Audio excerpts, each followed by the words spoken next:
မြတ်စွာဘုရားလက်ထက်ကနန္ဒကမထေရဆိုတာရှိတယ်အဲ့ဒီနန္ဒကမထေရကတနေ့တော့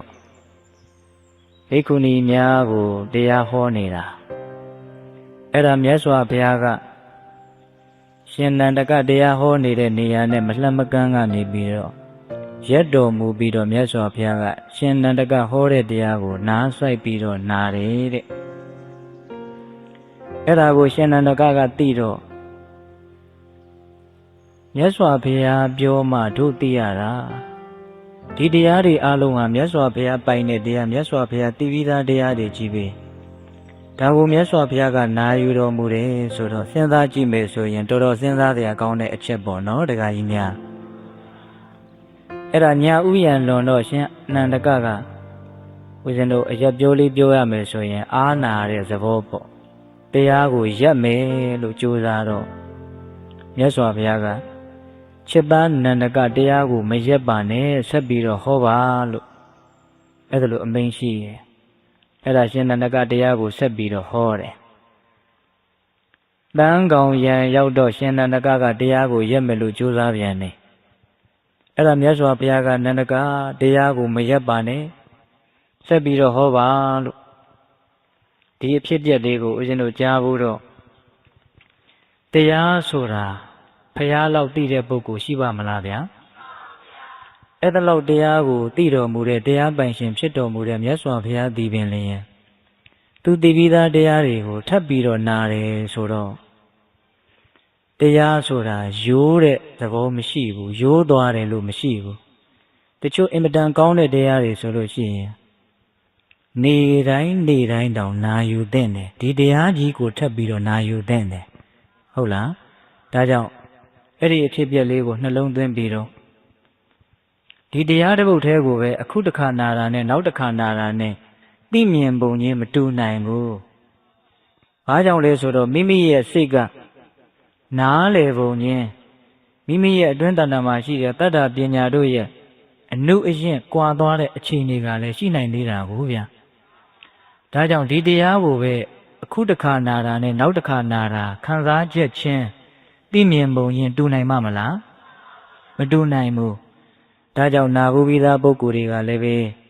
မြတ်စွာဘုရားရဲ့တရားတော်ကိုတန်ဖိုးထားပြီးတော့အတိတို့အမြင်တို့တွေရဖို့ဆိုတဲ့စိတ်နဲ့နာယူကြည်ညိုကြရမယ်မနာယူဘူးသေးတဲ့ပုဂ္ဂိုလ်တွေကလည်းပဲဓမ္မဗဟုသုတရပြီးတော့မြတ်စွာဘုရားရဲ့ဟောကြားတော်မူတဲ့လွန်းနဲ့ဉာဏ်တော်ကြီးကိုကြည်ညိုပြီးတော့ကိုယ့်ရဲ့ဘဝမှာအသုံးချမယ်ဆိုတဲ့စိတ်နဲ့ဦးဇင်းတို့ဒါရုခန္ဓောပမာသုတ်တံတဲ့ဟုတ်လားအဲ့ဒါကိုဦးဇင်းတို့ကဗမာလိုခေါင်းစဉ်လေးတက်ပြီးတော့ပြောပါမယ်နိဗ္ဗာန်ခရီးနှင့်အတားအစီးညာတဲ့တရားခေါင်းစဉ်ကပေတရေမူရင်းတတ်ထားတာကတော့ဒါရုခန္ဓောပမာသုတ်တံခုဦးဇင်းတို့ကပေတတို့ကိုတရားကောင်းစဉ်လေးထဲမှာအဓိပ္ပာယ်လေးတွေပါဝင်သွားအောင်နိဗ္ဗာန်ခရီးနှင့်အတားအစီးများနိဗ္ဗာန်ဆိုတဲ့ပန်းတိုင်ကိုရောက်ဖို့အတွက်မဲခင်၈ပါးဆိုတဲ့လမ်းကနေလျှောက်ရတယ်ဆိုတာဒီပေသက်ကြီးအားလုံးကြားဘူးပြီးသားဟုတ်လားအဲ့ဒီလိုမဲခင်ဒီဟုသောလမ်းခီးကနေလျှောက်လို့နိဗ္ဗာန်ဒီဟုသောပန်းတိုင်ကိုမျက်မှောက်ပြုပြီဆိုတဲ့နေရာမှာအဲ့ဒီနိဗ္ဗာန်ခရီးမှာကြံ့ကြာအောင်အနှောင့်အယှက်ပေးတတ်တဲ့အန္တရာယ်တွေအတားအဆီးတွေဆိုတာရှိနေတယ်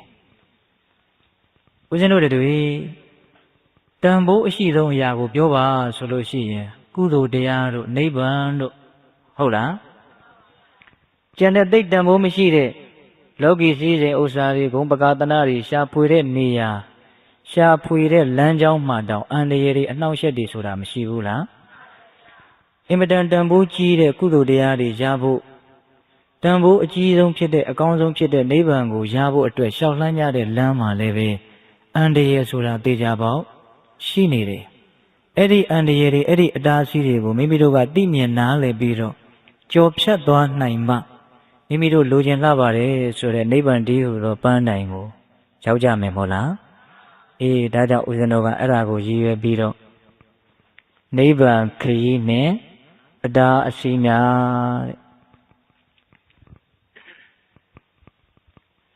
ဒီတရားတော်ကိုမဟောကြားသေးခင်မနာကြသေးခင်မှာတရားတော်အလုံးကိုဟောကြားတော်မူခဲ့တဲ့ဘုရားရှင်ကိုတော်မြတ်ရဲ့အင်မတန်အေးချမ်းကြည်လင်တော်မူတဲ့မဟာကရုဏာကိုသိစေရာတရားလုံးစုံကိုသိတော်မူမြင်တော်မူတဲ့သဗ္ဗညုတဉာဏ်ဒီဟူသောပညာကိုဒုမဟာကရုဏာကုံပညာကုံနှစ်ပါးစုံတို့ဖြင့်ပြည့်စုံတော်မူတဲ့ဘုရားရှင်ကိုတော်မြတ်ကိုယုသေးမြတ်တို့ရှိခိုးပူဇော်ကြအောင်စို့အားလုံးလက်အုပ်ချီထားကြဗျာ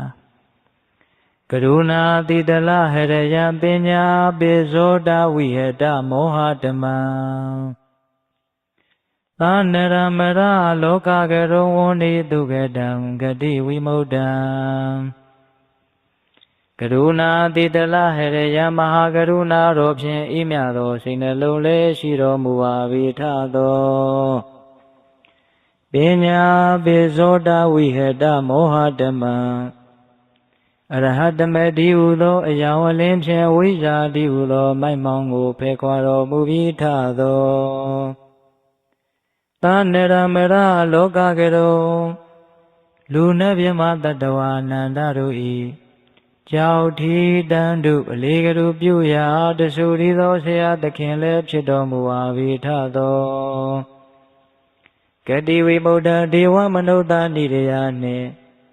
ပေဒတလိษံလာယရှိငါးတန်သောဂတိတို့မှလျအထူးသဖြင့်ကင်းလွတ်တော်မူပြီးထသောဒုက္ကတံတတဝါတို့အားအကျိုးများကြောင့်ဟုတ်မှန်သောစကားကောင်းကိုသာမျက်ရှိုးတော်မူပါ၏ထသော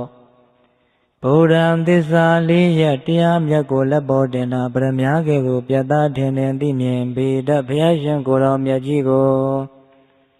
မေယံတရားဟောပုဂ္ဂိုလ်တရားနာပုဂ္ဂိုလ်ခေါ်ဆိုပညတ်ပရမတ်မမူယုံနာနှဖျားဖြစ်ကြပါသောဘုရားတပည့်တော်တို့သည်ဝုနေဝနာမှာကာယဝစီမနောချီ၍သုံးလေဒွါရပနာမဖြင့်ဒုက္ခယောကျိုးလက်စုံမိုးကရှိခိုးဥညွတ်ပါ၏မြတ်စွာဘုရား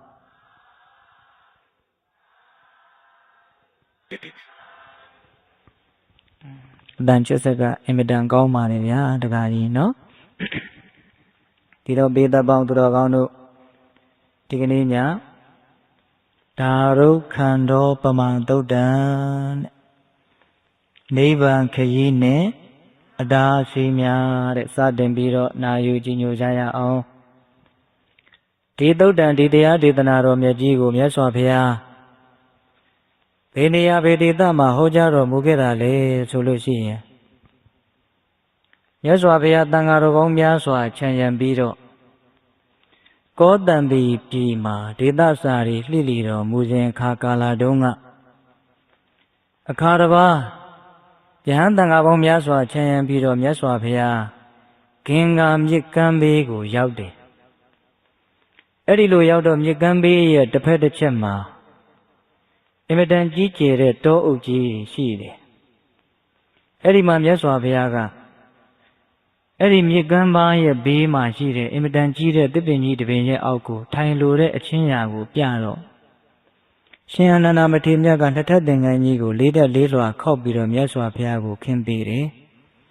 အဲ့ဒီမှာမြတ်စွာဘုရားကအဲ့ဒီသစ်ပင်ကြီးရဲ့ခြေရင်းမှာမြတ်စွာဘုရားထိုင်တော်မူတယ်တောအုပ်ကြီးကိုကြောပေးပြီးတော့ဂင်္ဂါမြစ်ကိုရှေ့ရှုခင်းအနေထားပြီးတော့မြတ်စွာဘုရားထိုင်တော်မူတာမျက်စိထဲမြင်အောင်ကြည့်ရမယ်နော်နောက်တော်ဘာကလိုက်လာတော်မူကြတဲ့တန်ဃာတော်ရှင်မြတ်တွေကတဝက်စီခွဲပြီးတော့မြတ်စွာဘုရားရဲ့ဝဲဘက်ကအုပ်စုတစုယာဘက်ကအုပ်စုတစုအဲ့ဒါလိုနေရာယူပြီးတော့ထိုင်နေမြတ်စွာဘုရားရဲ့ရှေ့တဲ့ကမဟုတ်ဘူးတစောင်းကလေးပေါ့မြတ်စွာဘုရားရဲ့ရှေ့ကရှိနေတဲ့ဂင်္ဂါမြစ်ရှုခင်းကိုမပိတ်စေဘဲနဲ့တန်ဃာတော်ရှင်မြတ်တွေကမြတ်စွာဘုရားရဲ့ဘေးတစောင်းတိုက်တစ်ချက်စီကနေထိုင်နေရှိတဲ့မှာဂင်္ဂါမြစ်ကြီးကတော့အိန္ဒိယရစီးဆင်းနေတာပေါ့ဗျာအဲ့ဒီအခြေအနေမှာမြတ်စွာဘုရားကဂင်္ဂါမြစ်ထဲကိုလှမ်းပြီးတော့ကြည့်တော်မူတော့ဟိုးအထက်အညာရက်ကနေအကြောင်းတစ်မျိုးမျိုးကြောင့်လဲပြပြီးတော့မျောပါလာတဲ့တစ်တုံးကြီးတစ်တုံးကိုမြတ်စွာဘုရားမြင်တော်မူတယ် ပေးတဲ့တရားကိုဒီလိုစလိုက်တော့ဟာတို့နာဘူးပြီးသားတရားလို့တချို့ဖြစ်သွားလိမ့်မယ်နဲ့တူတယ်နော်ဂင်္ဂါမြစ်ထဲမှာဘာကြီးမျောလာတယ်တစ်တုံးကြီးတစ်တုံးမျောလာတယ်မြစ်ကြောင်းမှာတစ်တုံးတွေမျောလာတာအမိုက်တွေမျောလာတာဟာထူးခြားတဲ့စမ်းကြယ်တဲ့မြင်ကွင်းတစ်ခုမဟုတ်ပါဘူးဒါသဘာဝပါဒါပေမဲ့မြတ်စွာဘုရားကဉာဏ်အင်မတန်ကြီးတော်မူတာဆိုတော့အဲ့ဒီမျောပါလာတဲ့တစ်တုံးကြီးကိုမြင်တော်မူပြီးတော့မြတ်စွာဘုရားတရားဟောမယ်ဆိုတဲ့စိတ်ကူးပေါ်လာတာအဲ့ဒီမှာသင်္ကန်းတော်ထဲမှာရှိတဲ့ရွှေလက်တော်ကိုဆန်တန်းပြီးတော့အဲ့ဒီတစ်တုံးကြီးကိုလက်ညှိုးညွှန်ပြီးတော့သံဃာတော်ရှင်မြတ်တွေကိုမြတ်စွာဘုရားကမိန့်တော်မူတယ်ဘိကဝေယဟန်တော်မြတ်အိုချစ်သားတို့ဂင်္ဂါယနရိယဂင်္ဂါမြေကျိုး၌သောတေနာရေရင်ဖြင့်ဩရှမာနနမျောပါ၍လာသောမဟာတံကြီးမားစွာသောအမုန်တာဒုက္ခနာဤတေတုံးကြီးကိုဒုံမေတင်တို့သည်ပတ္တထနောမြင်ကြကုန်၏လောချစ်သားတို့ဟိုမှာကြည်စမ်းဂင်္ဂါမြစ်ရေရင်မှာတအီအီမျောပါလာတဲ့အဲ့ဒီတေတုံးကြီးကိုချစ်သားတို့မြင်ကြလားလို့မေးတော့သံဃာတော်ရှင်မြတ်တို့ကမြတ်စွာဘုရားကိုဖူးမြော်နေတဲ့မျက်နာတွေကိုဂင်္ဂါမြစ်ဖက်ကိုစောင်းခဲ့ကြည့်တော့တတုံးကြီးမျောပါလာတာကိုမြင်တော့ဧဝံဗန္တိဘုရားသီတော်တို့မြင်ပါတယ်ဘုရားအဲ့ဒီမှာမြတ်စွာဘုရားကချစ်သားတို့တဲ့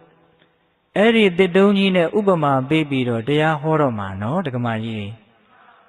အဲ့ဒီမှာမြတ်စွာဘုရားကဘေကဝေယဟန်တော်မြတ်အိုချစ်သားတို့သောတာဒုက္ခနောထိုတတုံးကြီးသည်ဩဒီမတိရဣမဘကံကိုသစေနာဥပါကိစ္စတိအကယ်၍ကပ်ပြီးတော့တင်မနေခဲ့ဘူးဆိုရင်ပါရိမန္တိရဟူမဘကံကိုသစေနာဩဒီမန္တိရကပ်ပြီးတော့တင်မနေခဲ့ဘူးဆိုရင်မေစီရေလေကောင်း၌သစေနာတန်တိဒိဋ္ဌိအကယ်၍နစ်မြုပ်ပြီးတော့မသွားဘူးဆိုရင်ဒလီကြီးကုံထက်၌သစေနာဥဒ္တိဒိဋ္ဌိအကယ်၍တင်မနေခဲ့ဘူးဆိုရင်သာစေနာမနုဿကဟောကဟိတတိအကယ်၍လူတွေကလည်းဆယ်ယူပြီးတော့မထားဘူးဆိုရင်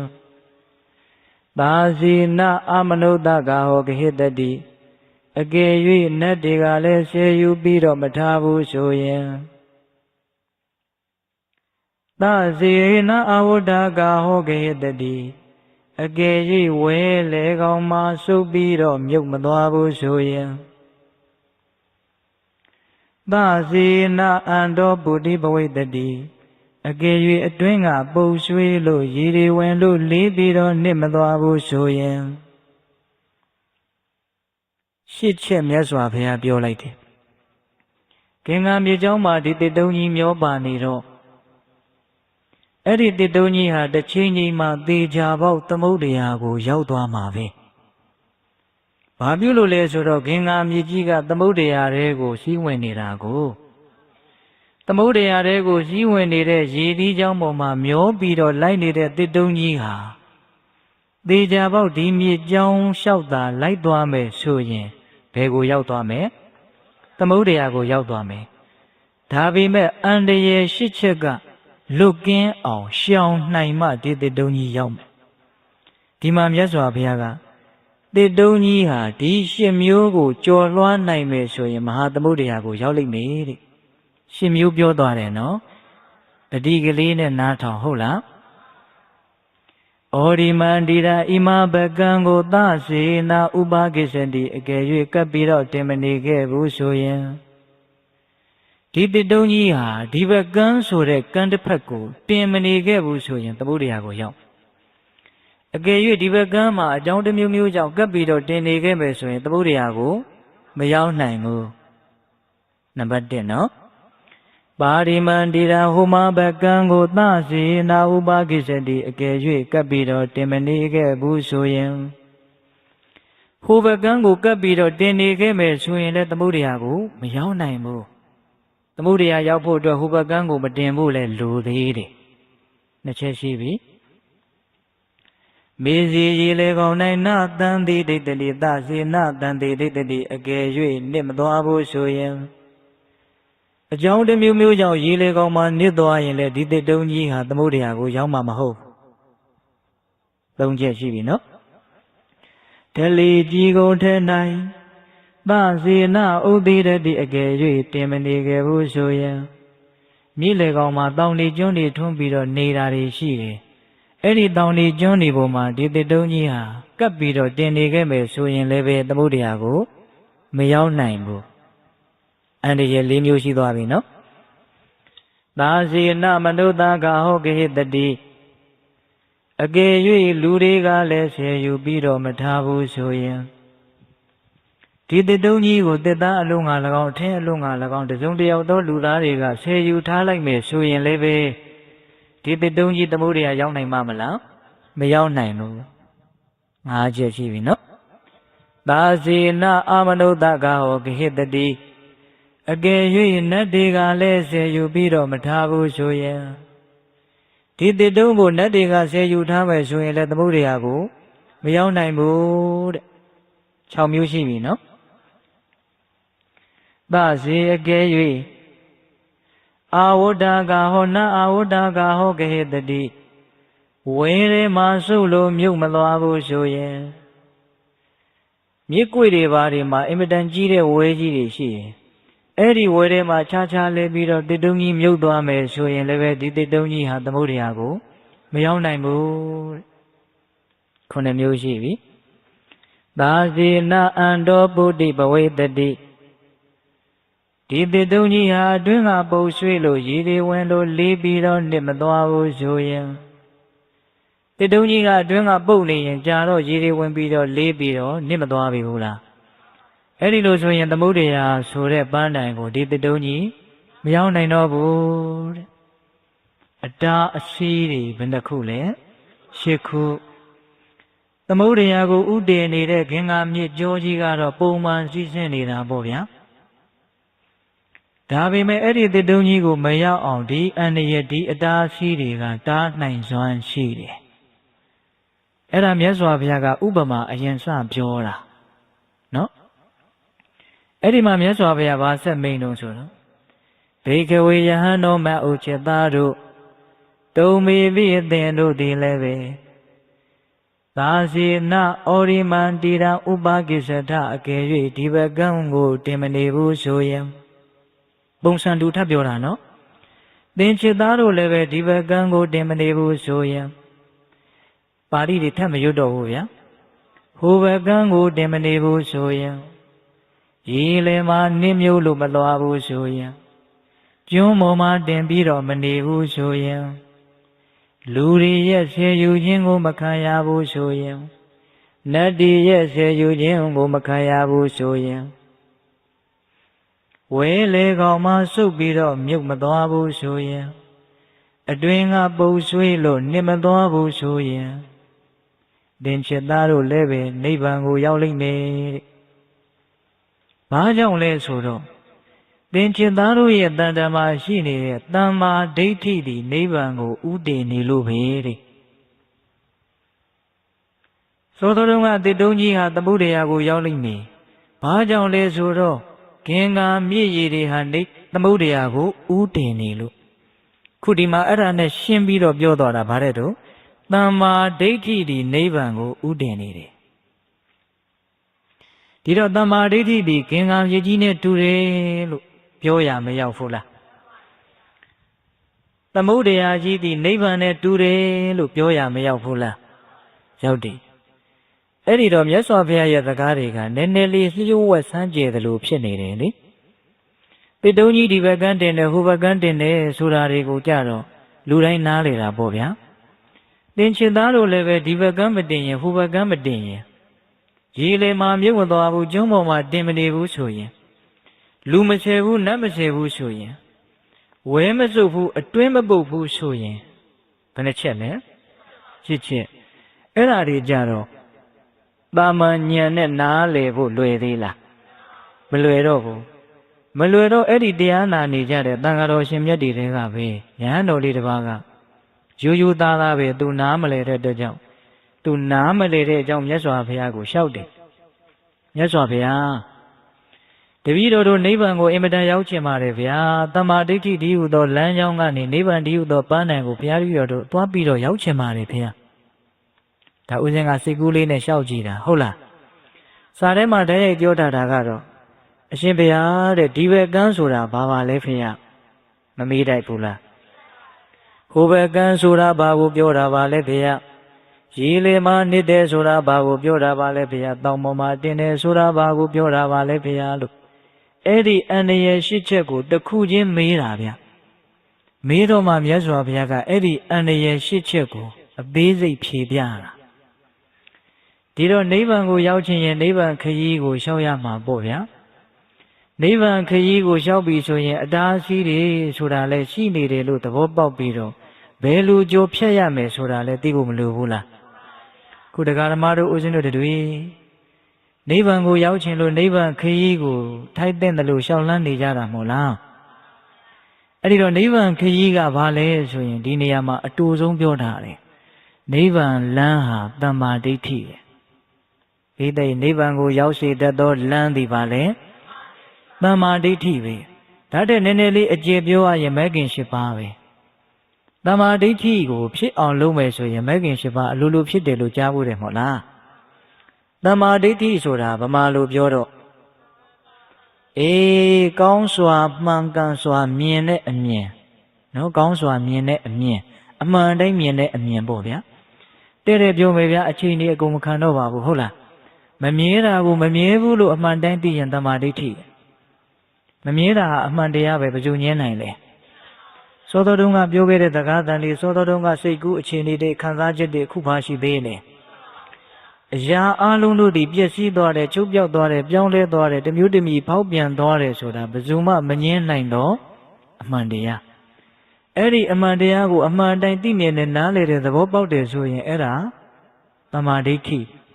အဲ့ဒီတမ္မာဒိဋ္ဌိဒီနိဗ္ဗာန်ကိုရောက်စေတတ်တဲ့လမ်းပဲခရီးပဲဟုတ်လားအဲ့ဒီတော့ဦးဇင်းတို့တရားကောင်းစဉ်လေးတတ်ထားတာကနိဗ္ဗာန်ခရီးနဲ့အတားအဆီးများအဲ့ဒီတော့နိဗ္ဗာန်ခရီးအကြောင်းကိုတော့ဒါအတူချုပ်ပြောပြီးသွားပြီနိဗ္ဗာန်ကိုရောက်ချင်တယ်ဆိုရင်အနိစ္စဆိုတဲ့သဘောတရားကိုမြင်အောင်ကြည့်မြင်ပြီဆိုလို့ရှိရင်အဲ့ဒီအမြင်ကိုထပ်ချီတလဲလဲထပ်ပြီးတော့ဖြစ်ပေါ်လာအောင်ကြိုးစားအနိစ္စကိုမြင်တဲ့အမြင်မမြင်တာကိုမြင်တဲ့အမြင်တွေကိုအများကြီးရအောင်အပန်းပန်းအထက်ထက်လေးလာကြိုးကုပ်အားထုတ်ရမယ်ပွားများရမယ်ပွားလာအောင်များလာအောင်ကြိုးစားရမယ်ပွားအောင်များအောင်လုပ်တာကိုပဲဘာဝနာလို့ခေါ်တာမို့လားအဲ့တော့နိဗ္ဗာန်ခရီးဆိုတာတမ္မာဒိဋ္ဌိခေါင်းဆောင်သောမဂ်ခင်၈ပါးကိုဆိုသည်လို့ရိုးရိုးလေးသဘောပေါက်ရမယ်နော်အဲ့ဒီနိဗ္ဗာန်ခရီးကိုနိဗ္ဗာန်ကိုရောက်စေတဲ့အဲ့ဒီနိဗ္ဗာန်ခရီးကိုတရားဓမ္မတို့ဦးဇင်းတို့တွေစီမျောပြီးတော့တစ်တုံးကြီးခင်္ကာမြစ်ရေကိုစီးပြီးတော့လိုက်သွားတယ်လို့မျိုးတရားဓမ္မတို့ဦးဇင်းတို့လည်းပဲတမ္မာဒိဋ္ဌိရေရင်ကျောမှာစီးပြီးတော့လိုက်သွားပြီဆိုလို့ရှိရင်တစ်တုံးကြီးဒီတေချာပေါက်သမုဒ္ဒရာကိုရောက်မှဖြစ်တယ်လို့တရားဓမ္မတို့ဦးဇင်းတို့တွေလည်းနိဗ္ဗာန်ကိုတေချာပေါက်ရောက်မယ်ဒါပေမဲ့အန္တရာယ်ရှစ်ချက်ကိုလွတ်အောင်ကြော်နိုင်ဖို့တော့လိုလိမ့်မယ်ဟုတ်ရဲ့လားအဲ့ဒီတော့အဲ့ဒီအန္တရာယ်ရှစ်ချက်ကိုပဲရှင်းသူတော်ကောင်းပညာရှိကြီးတွေကဗမာလိုလင်္ကာလေးစီထားတယ်အဲ့ဒါကိုအိမ်ထိပါအောင်တစ်သက်လုံးဆောင်ထားနိုင်အောင်တရားဓမ္မတို့တိတိကျကျလေးနားဆိုင်ပြီးတော့နာယူရမယ်နော်ဒီဘက်ဟိုဘက်ရေလဲကျက်နဲ့ကျွန်းထက်မတင်ဒီဘက်ဟိုဘက်ရေလဲကျက်နဲ့ကျွန်းထက်မတင်လူတွေမဆဲနတ်မဆဲဒီဝဲဝဲမမြုပ်ဆွေးမပုတ်တော်သမုတ်ပင်လဲရောက်လိမ့်ဒီဒါကလေးကိုဒီကနေ့ညဥတည်ပြီးတော့ဦးဇင်းတို့ပြောသွားမှာဟုတ်လားဒီဘက်ဟိုဘက်ရေလဲကျက်နဲ့ကျွန်းထက်မတင်လူတွေမဆဲနတ်မဆဲဒီဝဲဝဲမမြုပ်ဆွေးမပုတ်တော်သမုတ်ပင်လဲရောက်လိမ့်ဒီခုနတုန်းကပြောခဲ့ပြီနော်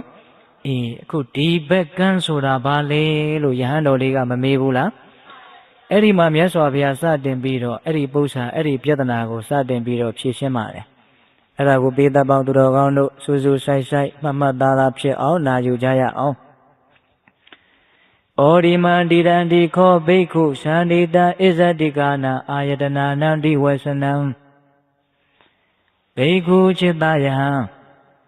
ဩဒီမန္တိရံဣမာပကံဆိုသောဣတံဤမည်ဒီကသန္နံ6ပါးကုန်သောဣဇတိကာနံအတွင်းတဏ္ဍ၌ဖြစ်ကုန်သောအာယတနာနံအာယတနာတရားတို့ရဲ့ဒီဝဆနံနာမည်ပါပေတည်းဒီဘကံဆိုတာအတွင်းအာယတနာ6ပါးတို့ရဲ့နာမည်အတွင်းအာယတနာ6ပါးဆိုတာဘာပြောတာလဲဆိုတော့မျက်စိနာနှာလျှာကိုယ်စိတ်ဒီပိဋကကြီးသိတယ်နော်အာယုန်တို့ရဲ့တရားအာယုန်တို့ရဲ့ဖြစ်ပွားရာတွေလာလာများတကားတို့တရားစုရာတက်ရောက်ရာကိုအာယတနာခေါ်ဆိုကြလောလေဒီဆိုကြီးရေးခဲ့တာနော်မျက်စိဆိုတာအစင်းပေါင်းစုံတို့ရဲ့တရားမိယာဟုတ်လားအာယတနာရဲ့အဓိပ္ပာယ်အဲ့ဒီလိုမျက်စိနာနာလျှာကိုယ်စိတ်ဆိုတဲ့အကျဉ်းချုပ်ပြောရရင်ဒီခန္ဓာကိုယ်ကြီးပေါ့နော်အဲ့ဒီအတွင်းအာယတနာ6ပါးဆိုတာဒီဘကံရဲ့နာမည်တဲ့ပဂတိတေတုံကြီးဒီဘကံပေါ်မှာကပ်ပြီးတော့တင်နေမယ်ဆိုလို့ရှိရင်သမုဒ္ဒရာကိုမရောက်နိုင်တော့ဘူးပထမအန္တရာယ်နဲ့ညှိနေတယ်အဲ့ဒီလိုပဲတရားဓမ္မတို့ဦးဇင်းတို့တွေလည်းပဲဒီဘကံဒီဟုသောအတွင်းအာယတနာ6ပါးပေါ်မှာကပ်ပြီးတော့တင်နေလို့ရှိရင်နိဗ္ဗာန်ကိုမရောက်နိုင်ဘူးအဲ့တော့ဒီဘကံဆိုတဲ့အဓိပ္ပာယ်ကိုတော့နားလည်ကြပြီဗျာဒီဘကံဆိုတာမျက်စိနားနှာလျှာကိုယ်စိတ်ဒီဘကံကိုဆိုတာတော့နားလည်ပြီးတဲ့နောက်တင်နေဆိုတာဘာလဲကဲဒီဘကံကတော့နားလည်တာဟုတ်ပါပြီတင်းနေတယ်ဆိုတာဘာလဲ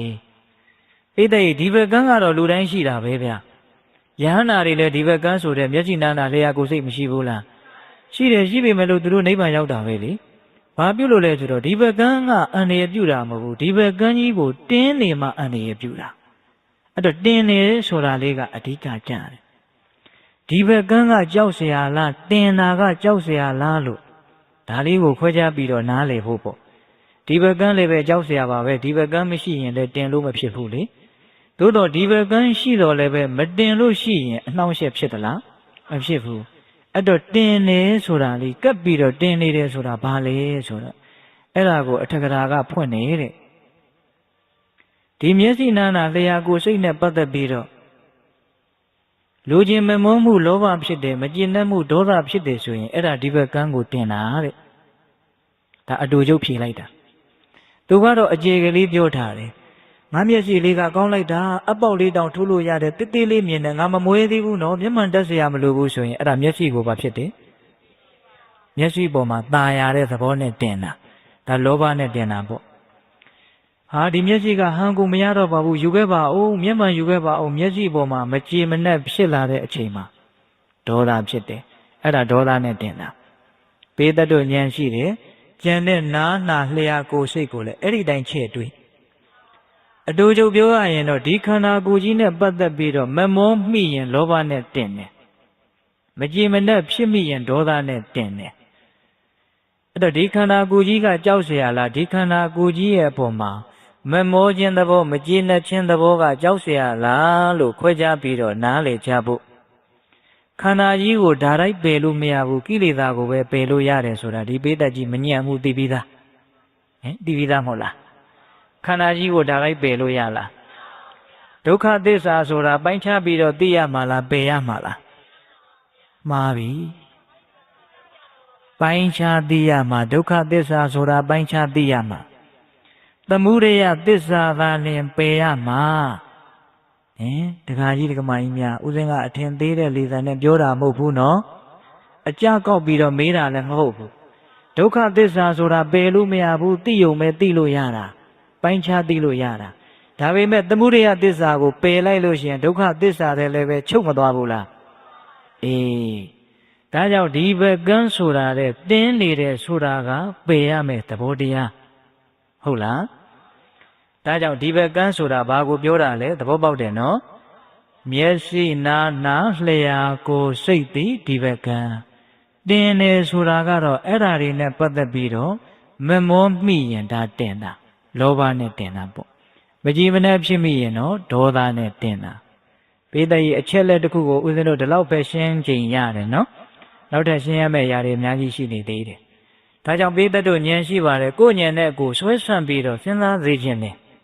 စဉ်းစားရမှာမကြောက်စေခြင်းဘူးဒါကြောင့်ဒီဘက်ကန်းကိုနားလည်ပြီးတဲ့နောက်တင်တာကိုလည်းပဲအရေးအမြတ်သိပြီးတဲ့နောက်မှာ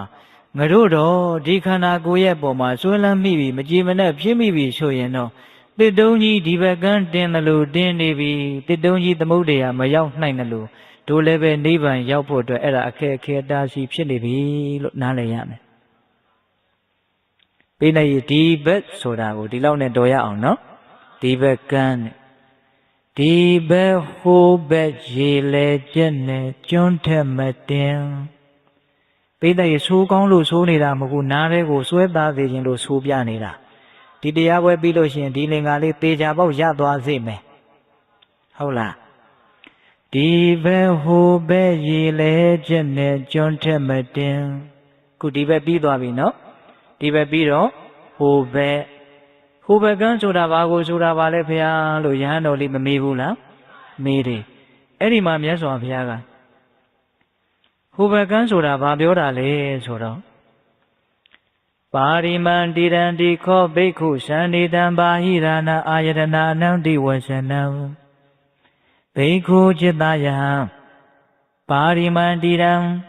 ဟိုမှာဘက်ကန်းဆိုသောဣတံအေမည်ဒီက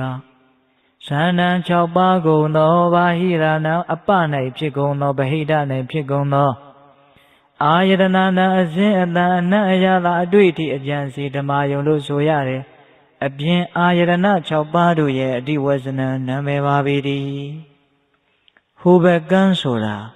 ဘာဟိရာယရဏလို့ဆိုရတယ်အပြင်အာယတနာ6ပါးလို့ဆိုရတယ်အရှင်အတန်အနံအရသာအတွေ့အထိအကြံအစီတို့ရဲ့အာယုံပေါ့နော်အဲ့ဒီအပြင်အာယုံ6ပါးကိုဟိုဘက်ကန်းလို့ဆိုတယ်တဲ့တုံးကြီးဒီဟိုဘက်ကန်းမှာတင်းနေရင်သမုဒ္ဒရာကိုမရောက်နိုင်တယ်လို့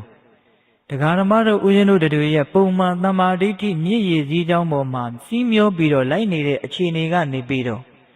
အဲ့ဒီအပြင်အာယတနာ6ပါးအစဉ်အတန်အနံ့ရတာအတွေ့အထိအကြံစီတို့ရဲ့အပေါ်မှာတင်နေပြီဆိုလို့ရှိရင်အဲ့ဒါနိဗ္ဗာန်ရောက်ဖို့အတွက်အတားအဆီးတစ်ခုနဲ့ကြုံနေပြီဟုတ်ရဲ့လားအဲ့ဒီတော့တင်နေဆိုတာဘာလဲလို့သူ့ကိုလည်းနားလေရဟိုဘက်ကန်းဆိုတာဘာလဲတော့နားလေသွားကြပြီနော်တရားကိုထက်ချီးတလဲလဲကြီးပြောမနေဘူးဗျာဟုတ်လားအေးအဲ့ဒီတော့အစဉ်အတန်အနံ့ရတာအတွေ့အထိတို့နဲ့ပတ်သက်ပြီးတော့လူချင်းမမုန်းမှုဖြစ်တယ်ဆိုလို့ရှိရင်အဲ့ဒါလောဘနဲ့ဟိုဘက်ကမ်းမှာတင်တာမကျေနပ်ဘူးစိတ်ပြက်တယ်ဖေရှားပြစ်ခြင်းတယ်ဆိုလို့ရှိရင်တော့ဒေါသနဲ့ဟိုဘက်ကမ်းမှာတင်နေတာအဲ့ဒါလိုလောဘသို့မဟုတ်ဒေါသတွေဖြစ်ပြီးတော့ဒီအာယုန်တွေနဲ့ပတ်သက်ပြီးတော့အတွေးအကြံတွေမှားပြီးတော့ဆုံးဖြတ်ချက်တွေမှားပြီးတော့လောဘဒေါသမောဟအဖြေတွေထွက်လာပြီဆိုလို့ရှိရင်အဲ့ဒါဘာဖြစ်လဲဟိုဘက်ကန်းကိုတင်နေပြီတဲ့အဲ့ဒီတော့ဟိုဘက်ကန်းတင်နေရင်နိဗ္ဗာန်မရောက်နိုင်သေးဘူးဒီတော့တရားဓမ္မတို့ဦးဇင်းတို့တွေနိဗ္ဗာန်မရောက်တာအကျဉ်းမြင်အဖြစ်တော့ဒီဘက်ကန်းတင်လိုက်ဟိုဘက်ကန်းတင်လိုက်ဖန်တို့တယ်လို့တောင်ဖြစ်နေတယ်လို့ထင်တယ်ဒကမာကြီးတွေဟုတ်လားအေးကိုအကြောင်းလေးကိုစဉ်းစားပြီးတော့စိုးရင်လိုက်စိတ်ပြက်လိုက်တခါတလေကျဉ်တ်လိုက်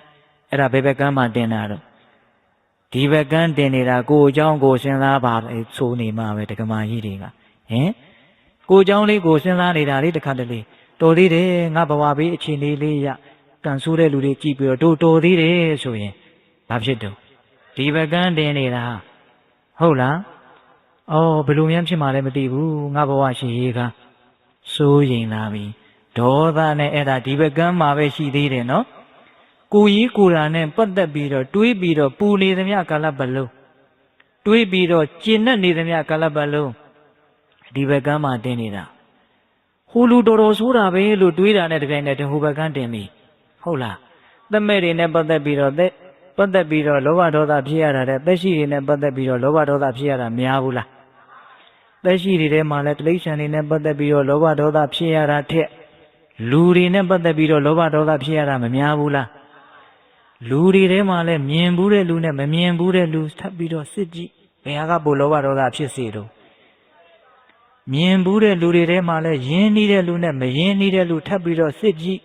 ဘယ်သူကပို့ပြီးတော့လောဘဒေါသတွေဖြစ်စေနေတော့နည်းနည်းယဉ်နေတဲ့လူတဲ့များများကဲမပြောတော့ပါဘူးဒီလူတွေဒီလောက်ညံကြီးတယ်ဟုတ်လားအေးအဲ့ဒီတော့ဘေးနဲ့ပတ်သက်ပြီးတော့ကိုယ့်ရဲ့စိတ်ထဲမှာကျဉ်နဲ့နေတယ်ဟိုဘက်ကန်းတင်တာနော်အဲ့ဒီလိုဘေးပတ်ဝန်းကျင်အာယုန်နဲ့ပတ်သက်ပြီးတော့စိတ်ပြက်နေတယ်စိတ်သိမ်းမကြဘူးဆိုရင်အဲ့ဒါဘာဖြစ်တယ်ဟိုဘက်ကန်းတင်နေဒီတော့ဒကာရမတို့ဦးဇင်းတို့တွေဟာတမ္မာဒိဋ္ဌိဒီဟုသောလမ်းကြောင်းမှန်ကနေသွေးဖီးပြီးတော့ကိုယ်အကြောင်းလေးကိုစဉ်းစားလိုက်သူများအကြောင်းသူများစဉ်းစားလိုက်အဲ့ဒါလိုနဲ့ဟိုဘက်ကန်းနဲ့ဒီဘက်ကန်းတလှဲ့စီပဲခုံကူးနေရတာနဲ့တမ္မာဒိဋ္ဌိမြစ်ကြောင်းပေါ်မှာမရှိတော့ဘူးဒါကြောင့်နိဗ္ဗာန်မရသေးတာလို့နားလည်ဖို့မလိုဘူးလားအဲ့ဒီတော့ဘေးတတ်တို့ရေဟိုဘက်ကန်းဆိုတာလေဒီလောက်နဲ့တော်ရအောင်နော်ဘယ်နှခုပြီးသွားပြီတော့နှစ်ခုပြီးသွားပြီဒီဘက်ဟိုဘက်ရေလေချက်နဲ့ကျွန်းထက်မတင်လူတွေမဆဲနတ်မဆဲဒီဝဲမမြုပ်ဆွေးမပုတ်တော့ဟုတ်လားအဲ့ဒီတော့ဒီဘက်ဟိုဘက်ရေလေချက်နဲ့ရေလေဆိုတာကိုရောက်သွားပြီပဂတိတေတုံကြီးဟာရေလေကောင်မှာနစ်သွားတယ်ဆိုလို့ရှိရင်ဒီတေတုံကြီးသမုဒ္ဒရာကိုမရောက်နိုင်တော့ဘူးရေလေကောင်ကိုသင်္ချစ်သားတို့မနစ်ရင်နိဗ္ဗာန်ကိုရောက်မယ်လို့မြတ်စွာဘုရားပြောထားတော့ရေလေကောင်ဆိုတာဘာလဲလို့မမေးဘူးလားအဲ့ဒီမှာမြတ်စွာဘုရားကမေဇီတံတိတောတိခောဘိက္ခုနန္ဒီရာဂတိတံတိဝဆနံဘိက္ခုจิตယဟံ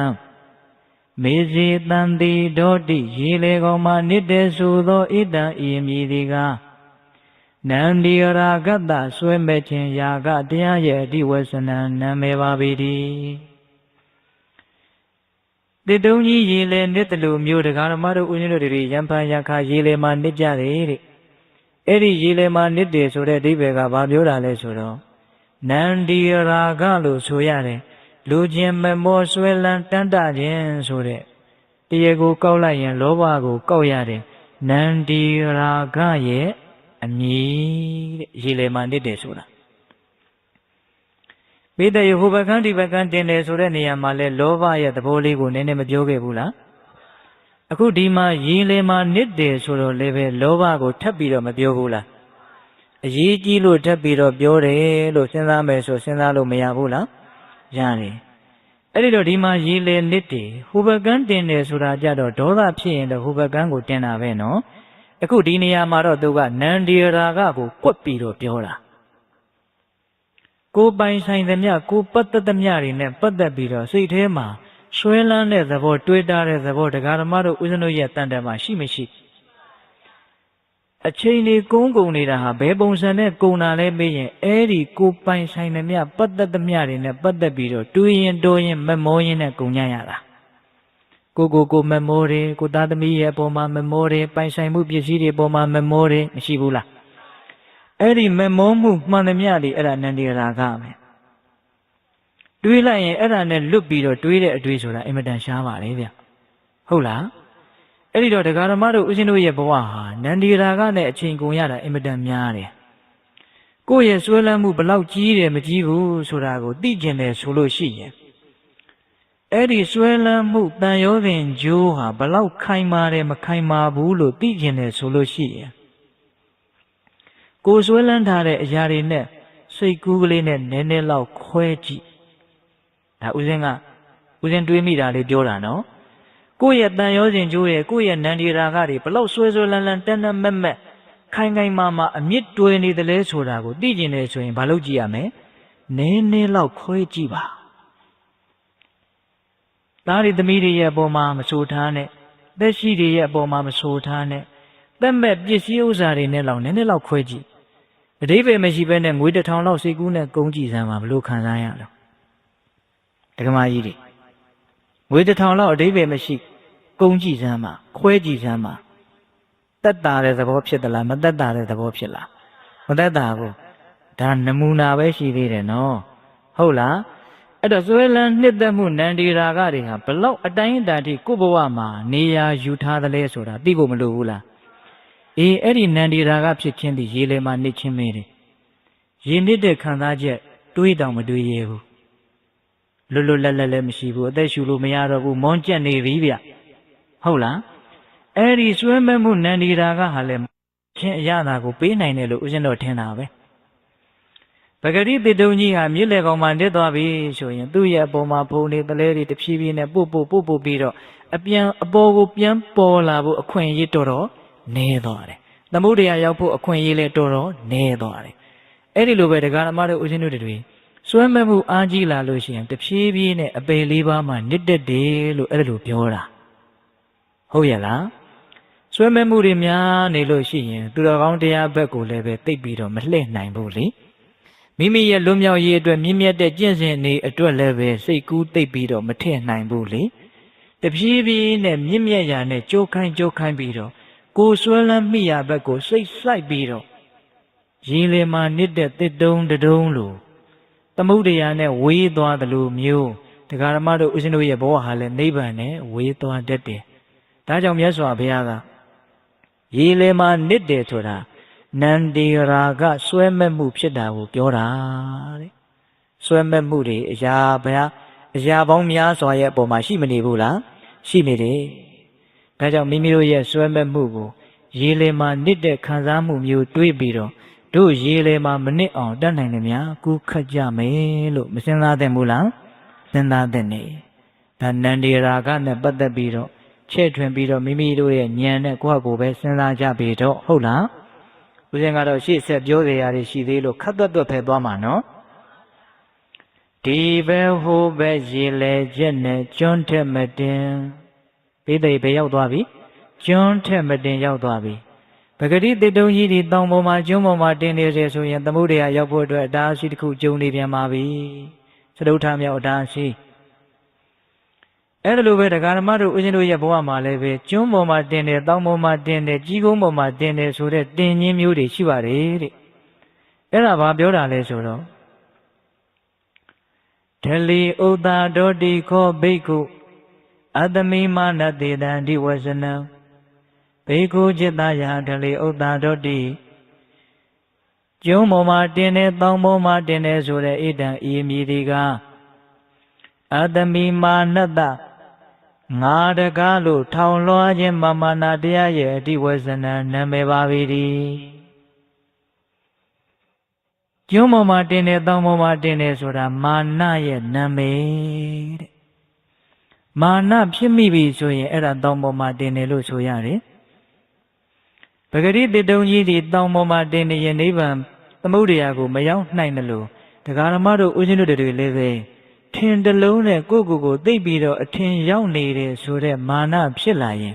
အဲ့ဒါနိဗ္ဗာန်ရောက်ဖို့အတွက်အတားအဆီးတစ်ခုကျုံနေပါပြီလို့နားလည်ရမယ်။တောင်ပေါ်မှာတင်တယ်ဆိုတာဘာကိုခေါ်တယ်။မာနတွေကြီးနေတာကိုပြောတာ။မာနဆိုတဲ့ပါဠိစကားကိုတိုက်ရိုက်အဓိပ္ပာယ်ဖွင့်ဆိုရမယ်ဆိုလို့ရှိရင်နှိုင်းရှင်ခြင်းလို့အဓိပ္ပာယ်ရတယ်။ဘယ်သူကဘယ်လိုငါကဘယ်လိုဟုတ်လား။အဲ့ဒါလို့နှိုင်းရှင်နေပြီဆိုလို့ရှိရင်မာနတွေဖြစ်လာတယ်အဲ့ဒီမာနကလည်း၃မျိုးလောက်ရှိတယ်ဗျဘာမှကိုယ်မှာမာနကြီးတယ်ရမရှိဘဲနဲ့မာနကြီးနေတာတွေရှိကိုရှိမှကိုစားရတာဘယ်သူအောက်ကျခံရမှလဲလို့အဲ့ဒါလိုမျိုးဖြစ်လာလို့ရှိရင်အဲ့ဒါဟိနမံဟုတ်လားဟာသူတို့နဲ့ငါတို့နဲ့ဘာကွာတာမှတ်လို့ကွာပခုံးချင်းရှင်တဲ့မံမျိုးကြတော့တတိတမံဟုတ်လား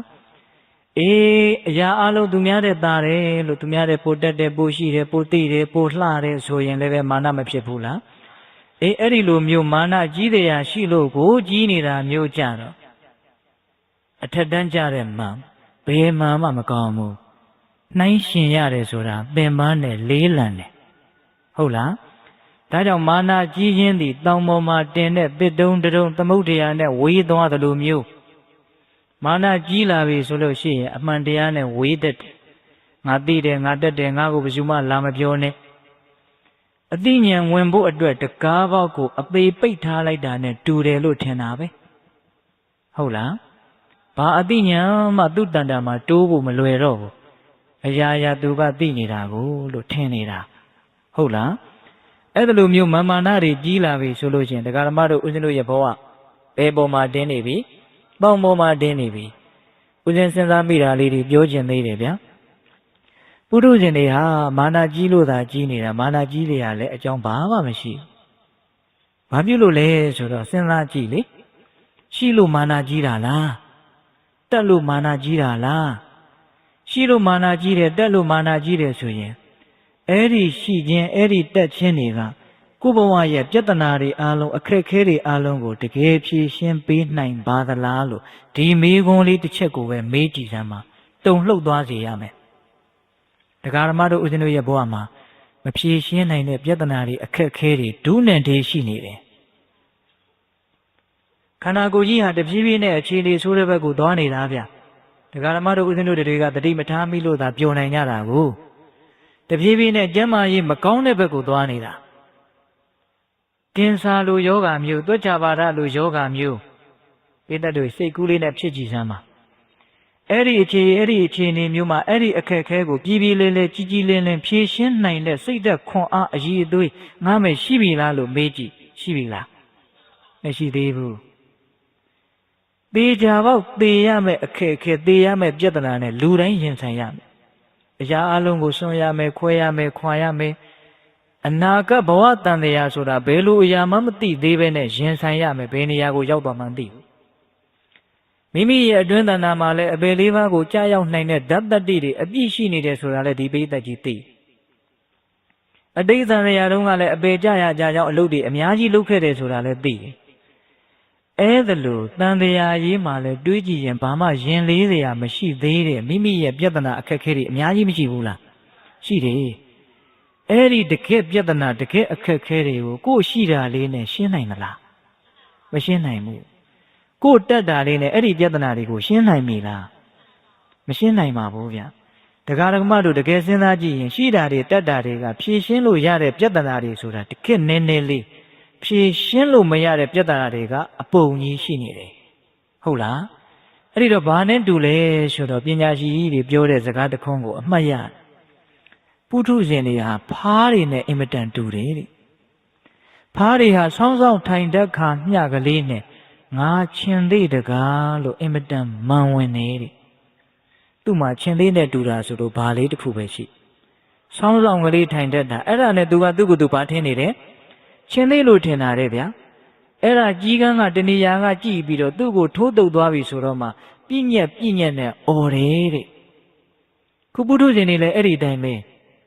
ကျမကြီးလေးကောင်းတော့လုပ်ငန်းလေးတွေအဆင်ပြေတော့မဲငါချင်သေးတကားဆောင်းတော့လေးထိုင်နိုင်သေးတာကိုဗျဟုတ်လားအေးနာခြင်းတရားပေခြင်းတရားလောကရန်တရားတွေထိုးနှက်လာပြီးကြီးကလာချီပြီးဆိုတော့မှပြည့်ညက်နဲ့អော်ရတာအဲ့ဒီကြတော့မျက်နှာလေးကကြီးရွက်လောက်ရှိတော့တာလို့ထင်တာပဲဟင်တကားကြီးတကမာကြီးများနာခြင်းနဲ့တွေ့ကြည့်ပါပေခြင်းနဲ့တွေ့ကြည့်ပါစိတ်ကူးကြည်တာနဲ့တော့အဆင်မပြေဘူးတကမာကြီးတွေအဆင်ပြေပြီလားဦးဇင်းကတော့ရိုးရိုးသားသားပဲပြောပါမယ်ဗျာအဆင်ပြေသေးဘူးနာရတဲ့တရားသေရတဲ့တရားကိုစိတ်ကူးနဲ့တောင်အဆင်မပြေသေးဘူးတကယ်ဆိုရင်တော့ပြောစရာမရှိမီးကိုစိတ်ကူးနဲ့ကန်ကြည့်ပြီးတော့တကယ်ကန်ကြည့်စိတ်ကူးနဲ့တကယ်ဘယ်ဟာကပို့ပြီးတော့ခက်ခဲမလဲတကယ်ကပို့ခက်ခဲမယ်စိတ်ကူးနဲ့တကယ်ဘာမှမဆိုင်ဘူးနော်အဲ့ဒါလိုပဲနာခြင်းသေခြင်းတရားကိုစိတ်ကူးနဲ့တောင်အဆင်မပြေတဲ့လူတစ်ယောက်ဒီတကယ်တွေ့လာတဲ့အခါမှာဘယ်လိုများရင်ဆိုင်ကြမှာလဲရှိတုန်းကလူတွေကတော့အများစုကတော့ကမ္မတကာပဲကွာဆိုပြီးတော့လှုပ်ချလိုက်ရတယ်ထင်တာပဲတရားဓမ္မတို့ဦးဇင်းတို့တွေစဉ်းစားစရာလေးတွေကိုပြောနေတာဟုတ်လားမာနကြီးမဲ့တာကြီးနေတာမာနမကြီးလောက်ဖဲနဲ့ကြီးနေတာမာနကြီးလောက်သွားကြတဲ့အေးချမ်းတော်မူကြတဲ့ဒုက္ခကင်းတော်မူကြတဲ့အရိယာတွေကြတော့လဲမာနကမကြီးတော့ပြန်ဘူးဟုတ်လားဒုက္ခတွေအခက်အခဲတွေပြဿနာတွေနဲ့တန်းလန်းတဲ့လူတွေကမာနကြီးနေတာရေစရာမကောင်းဘူးလားကောင်းတယ်အဲ့ဒီလိုမာနမကြီးလောက်သေးသောပုဂ္ဂိုလ်တွေရဲ့မာနနိဗ္ဗာန်ရဲ့ဘယ်နှခုမြောက်အတားရှိလဲ၄ခုမြောက်အတားရှိတောင်ပေါ်မှာတင်းနေပါပြီဟုတ်ရဲ့လားဒါကြောင့်မိမိတို့ရဲ့မာနကိုလျှော့ချပြီးတော့ဂါရဝတရားနိဝါဒတရားနဲ့အသိဉာဏ်ရဲ့ဝင်ပေါက်ကိုကောင်းကောင်းဖွင့်ထားဖို့မလိုဘူးလားလိုတယ်နော်ဒါကြောင့် တောင်ပေါ်မှာတင်နေဆိုတာမာနဖြစ်တာကိုပြောတာလို့နားလည်ရနော်ဘယ်နှခုရှိသွားပြီ၄ခုရှိသွားပြီဒီဘဲဟိုးဘဲရေလေချက်နဲ့ကျွန်းထက်မတင်ဒီလေးလုံးရလောက်ပြီလို့ထင်တယ်နော်ဒီဘဲဟိုးဘဲရေလေချက်နဲ့ကျွန်းထက်မတင်လူတွေမဆဲနဲ့မဆဲရီလူဆဲတဲ့အပိုင်းရောက်လာပြီနော်ပဂရိတေတုံကြီးသည်လူဆဲရင်သမုဒ္ဒရာကိုမရောက်နိုင်သလိုသင်္ချစ်သားတို့လည်းပဲလူဆဲခြင်းရဲ့ခံရမယ်ဆိုရင်လူဆဲယူခြင်းကိုခံယူရမယ်ဆိုရင်နိဗ္ဗာန်ဒီဟူသောသမုဒ္ဒရာကိုမရောက်နိုင်ဘူးလူဆဲတယ်ဆိုတာဘာပြောတာလဲဆိုတော့ကတမောဇဘိကဝေမနုဿကာဟောဘိက္ခုจิตသားယဟံမနုဿကာဟောလူဆဲတယ်ဆိုတာကတမောဇဘာကိုပြောတာလဲဆိုရင်ဣရာဘိက္ခုဧကိသောကိဟိတံတတောဝိဟရတိသဟနန္တိသဟသောကိဒုက္ခိတိသူဒုက္ခိတောဒုက္ခိတိသူဒုက္ခိတောခြေသားတို့လူဆဲတယ်ဆိုတာဘာပြောတာလဲဆိုတော့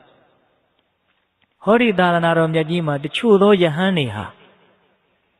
ဒီသုတ်တံကယဟန်တွေကိုဟောနေတာကို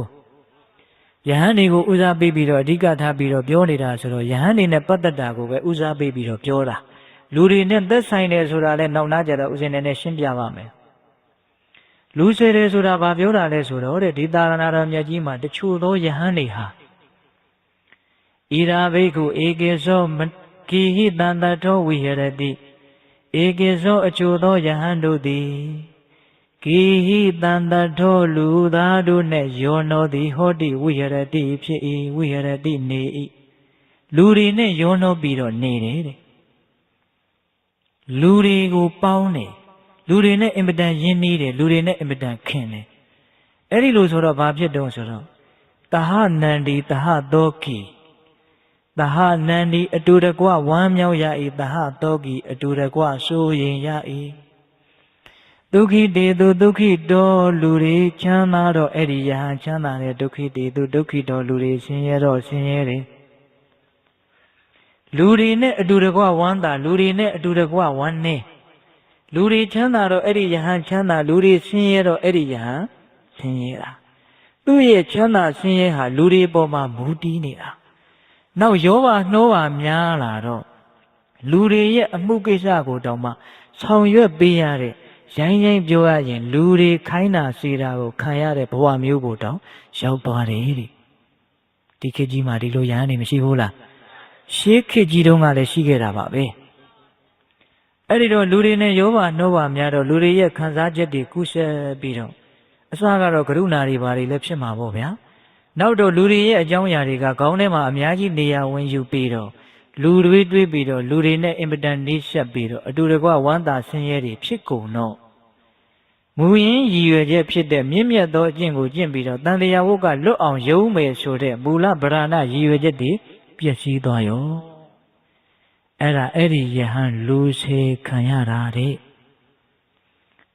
အဲ့ဒီတော့ဒကာဓမ္မတို့ဦးဇင်းတို့လူသားတွေနဲ့ပတ်သက်အောင်ဆိုင်အောင်တွေးမယ်ဆိုရင်လည်းပဲတွေးလို့ရတယ်တချို့လူမှုရေးတွေသိပ်ပြီးတော့များတယ်ဆက်ဆက်မှုတွေများတယ်ဟိုလူနဲ့လည်းခင်လိုက်တယ်ဒီလူနဲ့လည်းသိလိုက်တယ်ဟိုလူကိစ္စလည်းလုပ်ပေးတယ်ဟာဘယ်နေရာဖြစ်ဖြစ်သူပါနေတယ်အဲ့ဒါလိုလူမှုရေးတွေများလွန်းပြီးတော့ဆက်ဆံမှုတွေများလွန်းပြီးတော့ကိုယ့်ရဲ့တန်ဖိုးရှိတဲ့လူဘဝလေးတန်ဖိုးရှိတဲ့အလုပ်တွေကိုလုပ်နိုင်ခွင့်ဆုံးရှုံးသွားခြင်းသည်အဲ့ဒါဘာဆဲခံရတာဒါတရားဓမ္မတို့ခံစားဖို့ပါလိမ့်မယ်တခါတလေမကင်းနိုင်တဲ့လူမှုရေးတရားလေးတွေရှိပြီးတော့ကုသိုလ်ရေးတွေလုတ်ပိုင်ခွင့်တွေဆုံးရှုံးသွားတာတွေအများကြီးမရှိဘူးလားဖိတ်ထားတာမသွားလို့မကောင်းဘူးပိဿရေမသွားလို့မကောင်းဘူးဆိုတဲ့ကိုကစားသွားခြင်းလို့သွားတာလားမသွားခြင်းပဲနဲ့သွားနေတာလားအဲ့ဒါဖိတ်တဲ့လူတွေသတိထားနော်ကိုယ့်ရဲ့ပွဲလန်းတဲ့ဖိတ်ရင်လည်းသူများအဲ့ဒါလိုခံစားရလိမ့်မယ်လို့ကိုချင်းစာကြည့်တချို့ပွဲလန်းတဲ့ပင်တွေဟာယုံနဲ့ဘာအဓိပ္ပာယ်မှမရှိဘူးတက်တက်အချိန်ဖြုံးရတာတက်တက်ငွေကုန်ရတာတက်တက်တန်ဖိုးရှိတဲ့ခွန်အားတွေအချိန်တွေကိုဖြုံးရတာဟုတ်လားအဲ့ဒီတော့ကိုသူများရဲ့ပွဲကိုသွားတော့ဘလို့ခံစားရသလဲကိုပွဲကိုသူများလာတော့လဲဘလို့ခံစားရမှာလဲအဲ့ဒါကိုစဉ်းစားပြီးတော့ ပွဲလန်းသဘင်တွေရဲ့အဓိပ္ပာယ်ရှိမှုမရှိမှုကိုဒီလူတွေဉာဏ်ကြီးပါတယ်ကိုယ်တိုင်ပဲအကဲမဖြတ်နိုင်ဘူးလားဖြတ်နိုင်တယ်ဒါကြောင့်လူဆယ်ခံရလို့ကိုယ့်ရဲ့တန်ဖိုးရှိတဲ့ခွန်အားတွေအချိန်တွေဆုံးရှုံးသွားတာကုန်သွားတာတွေများလာပါပြီဟုတ်ရလားအရေးကြီးတယ်နော်တခါကြီးမိုက်များပဂရိတစ်တုံးကြီးလူဆယ်သွားတော့ဟာတစ်တုံးကြီးကသိကောင်းတယ်ကျွန်းသားပဲဟာပြင်းကလေးပဲဟာဆိုရင်တော့ဦးဇင်းတို့ရုပ်ထုတွေဘာတွေထုပရိဘောဂပစ္စည်းတွေဘာတွေလို့ဝင်းပြောင်းပြီးတော့အိမ်ပေါ်မှာအခန့်သားနေမှာပေါ့နော်အကင်၍အဲ့ဒီတစ်တုံးကြီးကအင်သားကြီးဘာမှသုံးမရဘူးအချောက်ကြီးထင်းသားကြီးလို့ဖြစ်နေတယ်ဆိုရင်တော့လူတွေကဘာလုပ်ပြစ်လိုက်ထင်းခွဲပြီးတော့စိုက်ပြစ်လိုက်မှာနော်အဲ့ဒါလိုပဲလူဆယ်ခံရတဲ့ယဟန်တစ်ပါးရဲ့ဘဝလူဆယ်ခံရတဲ့လူသားတစ်ယောက်ရဲ့ဘဝကိုကသိပြီးတော့အစွမ်းရှိတဲ့တတ္တိကောင်းတယ်အစွမ်းတတ္တိထက်တယ်ဆိုရင်တော့အင်မတန်ကောင်းတဲ့နေရာမှာနေကောင်းနေရမယ်နော်ကိုကသိပြီးတော့စွမ်းမရှိဘူးဆိုတော့ထင်းတုံးလို့ဖွဲပြီးတော့မီးဆိုင်ခံရတဲ့အခြေအနေမျိုးကမရောက်နိုင်ဘူးလားဒါကဥစဉ်ကချက်ထွင်ပြီးတော့စဉ်းစားကြည့်တာပါ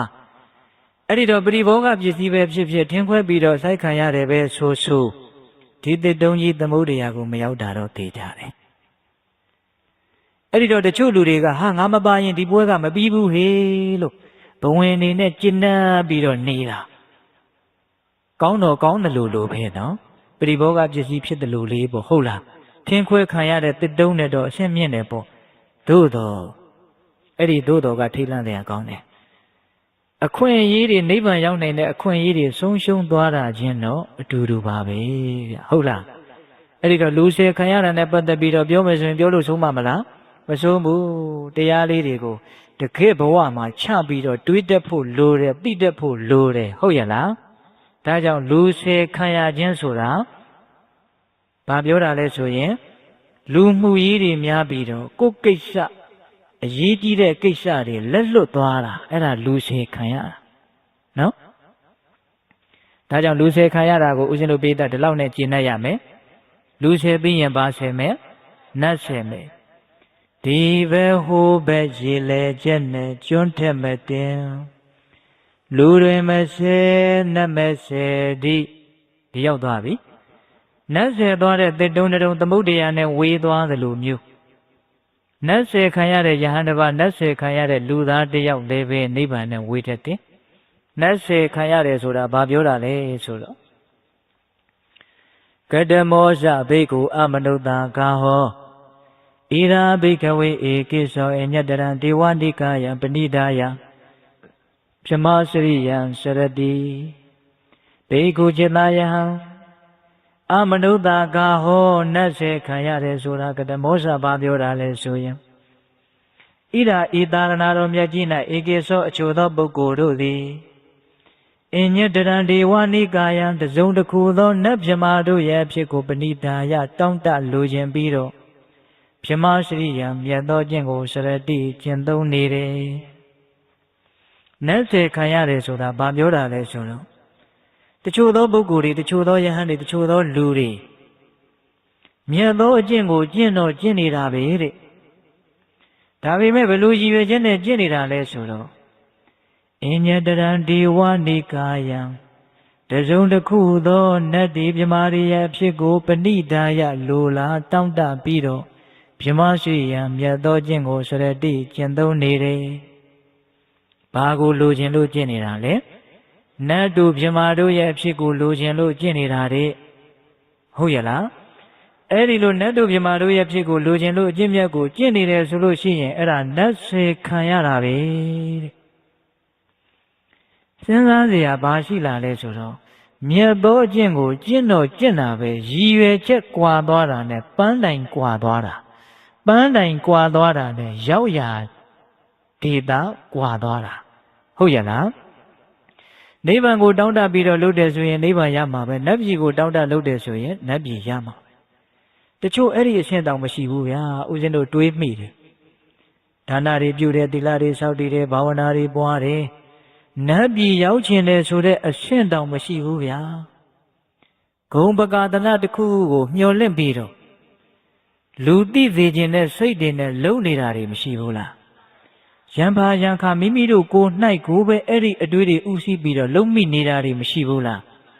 ရှိတယ်ဦးဇင်းတို့ကတော့တေးသေးချာချာလည်းပဲကိုစားပြုတ်ပြီးတော့စဉ်းစားကြည့်ဘူးပါတယ်ကောင်းတဲ့အလုပ်တွေကိုလှုပ်တိုင်း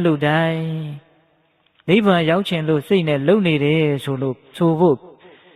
ပြောရခက်တယ်အဲ့ဒီလိုပြောဖို့ပြောရခက်တယ်ဟုတ်လား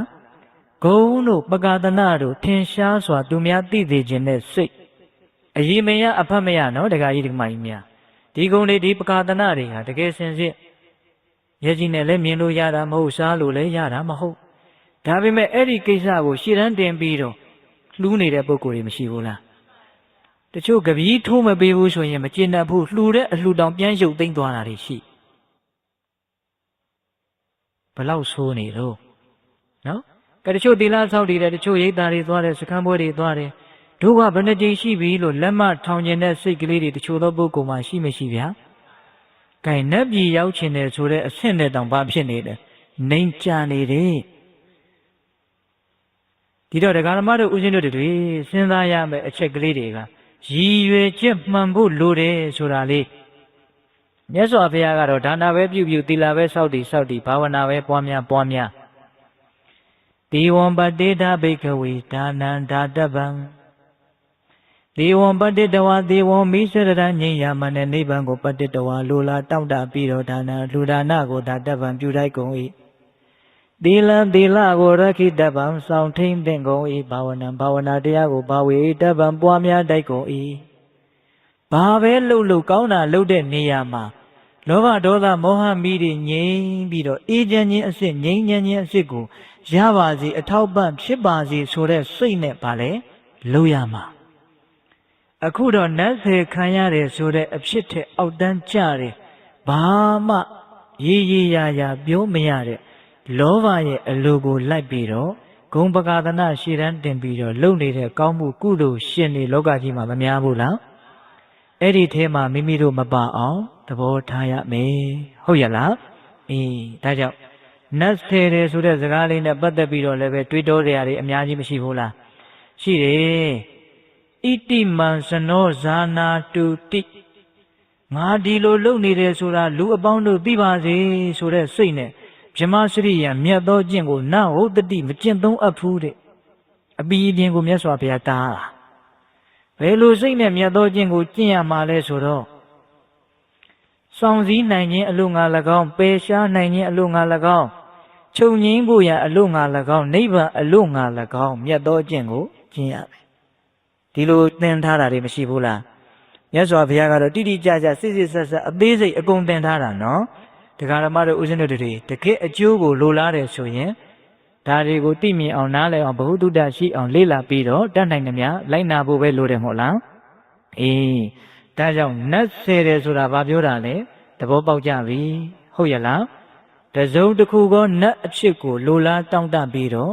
မြတ်သောအကျင့်ကိုကျင့်နေတယ်ဆိုရင်နတ်ဆယ်ခံရတာဟုတ်ရလားအဲ့ဒီတော့အန္တရာယ်တွေအတားအဆီးတွေဘယ်နှခုရှိသွားပြီ6ခုရှိသွားပြီနော်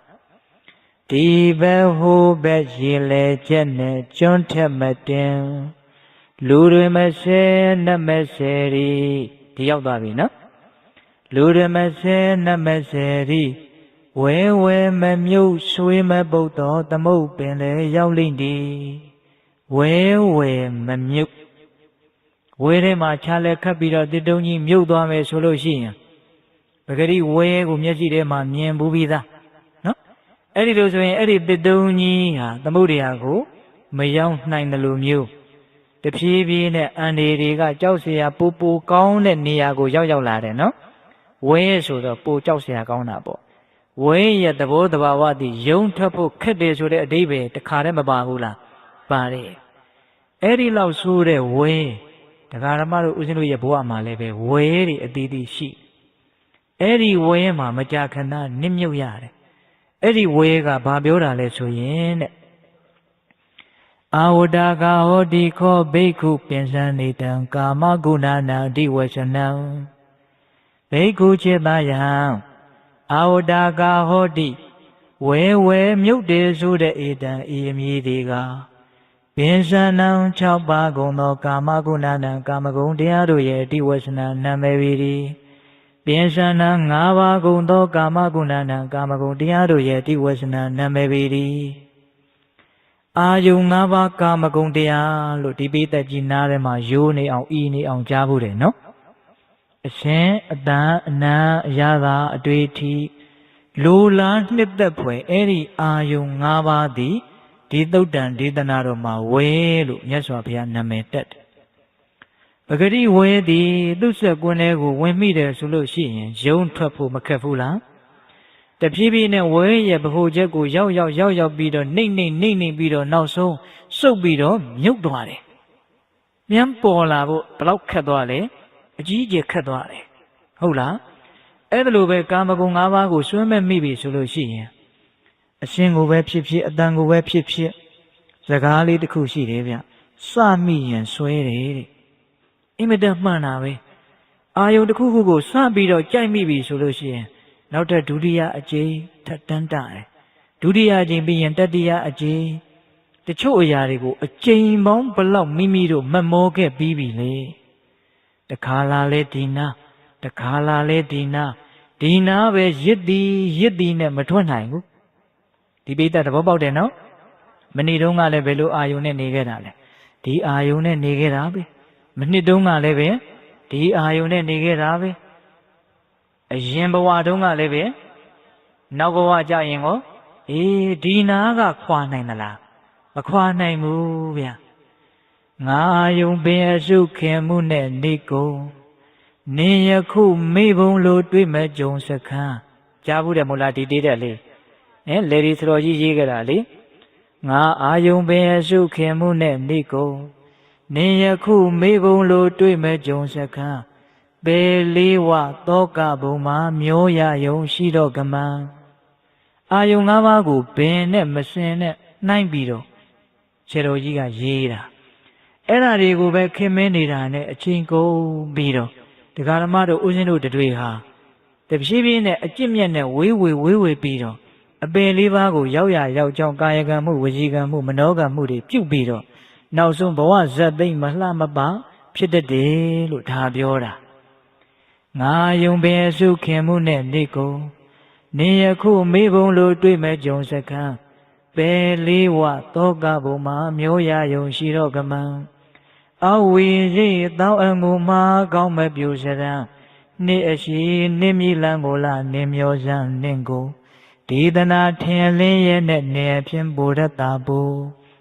ဒီလိုပါစေရိုက်ဦးကိုမလိုက်လို့ရှောင်ပြစ်လို့နောင်အသစ်တကယ်ပြင်လျင်ကောင်းဖို့အရှင်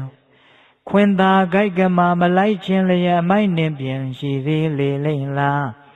ခွင်သာတုံးမှမယုံခြင်းလျက်ရှုံးနှင့်ပြင်ရှိသေးလေလိမ့်လားခွင်သာဈေးမှမခဲခြင်းလျက်လွဲနှင့်ပြင်ရှိသေးလေလိမ့်လားလို့ကုရှင်တို့ဒီကရမပေါင်းသူတော်ကောင်းတို့ဒီလို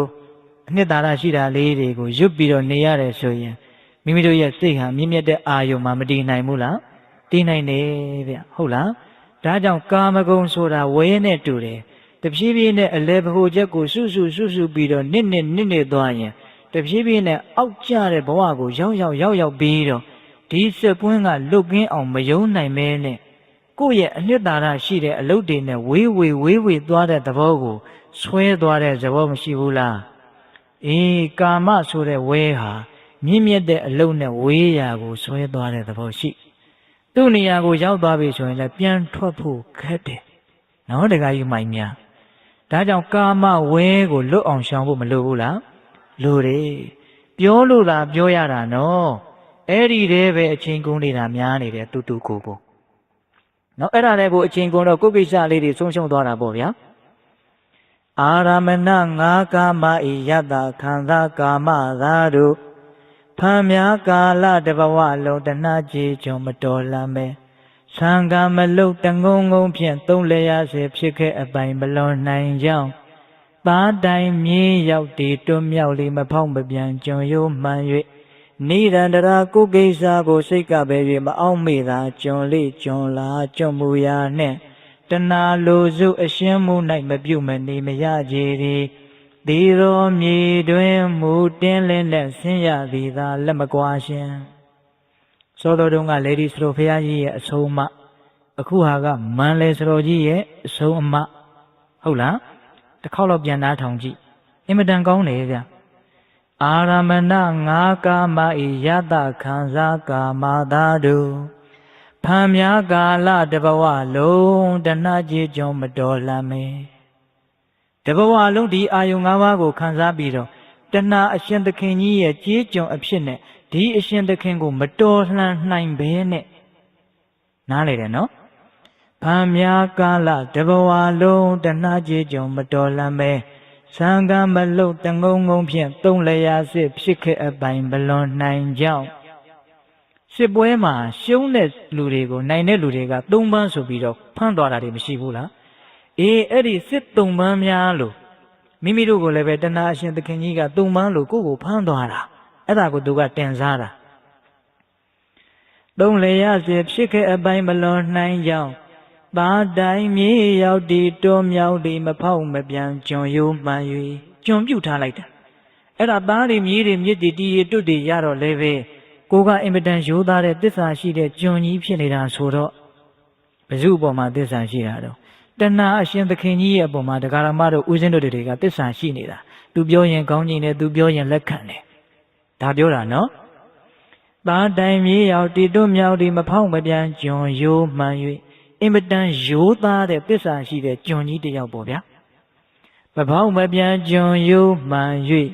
နိရန္တရာကိုကိစ္စကိုစိတ်ကပဲ၍မအောင်မိတာဒါနမှုသီလမှုဘာဝနာမှုအကျိုးကြီးမဲ့မိမိရဲ့ကိစ္စအစစ်အမှန်အကျိုးရှိတဲ့ကိစ္စတွေကိုမကြံစီအားပဲနဲ့ဒါပြောတာနော်နိရန္တရာကိုကိစ္စကိုစိတ်ကပဲ၍မအောင်မိတာကျွန်လေးကျွန်လာကျွန်မူရာနဲ့တဏှာလိုစုအရှင်းမှု၌မပြုတ်မနေမရကြည်သည်အရှင်သခင်ကြီးကလွှမ်းမိုးထားတာဆိုတော့ကိုယ်ကိစ္စကိုမလုပ်အားပဲနဲ့သူ့အလုပ်တွေကြီးလုပ်ပေးနေရတယ်တဲ့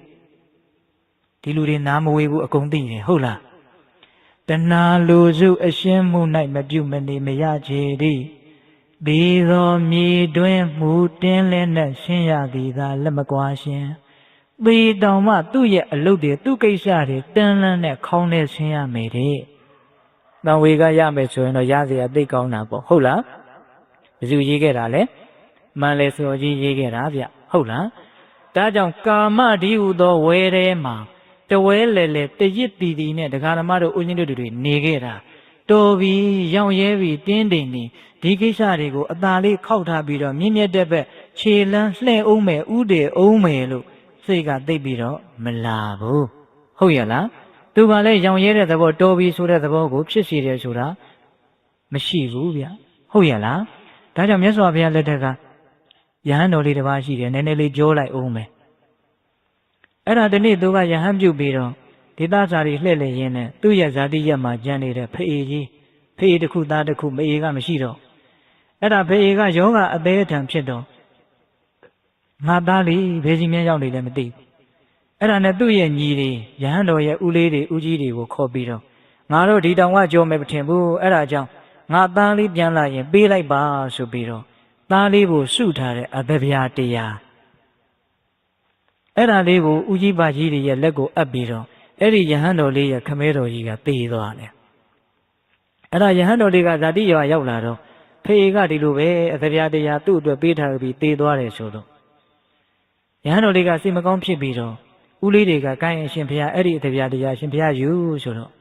တော်ပြီတဲ့ငါတို့ယဟန်ဘဝငွေကြေးနဲ့မအပ်ဆက်ဘူးတော်ပြီဆိုပြီးတော့ပယ်လိုက်တယ်မယူဘူးဒါပေမဲ့2ရက်3ရက်လောက်နေတော့ငါမယ်ငွေတရားရှိတယ်နော်မင်းစဉ်းစားတာသိလား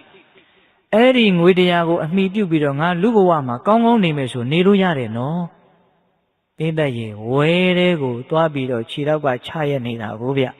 အဲ့ဒါယုံဖို့တော်တော်ခက်သွားပြီဘလောက်ထိဝဲကသူ့ကိုစုပ်သွားတယ်ဆိုတော့တော်ပြီတဲ့ငါလူထွက်တော့မယ်တဲ့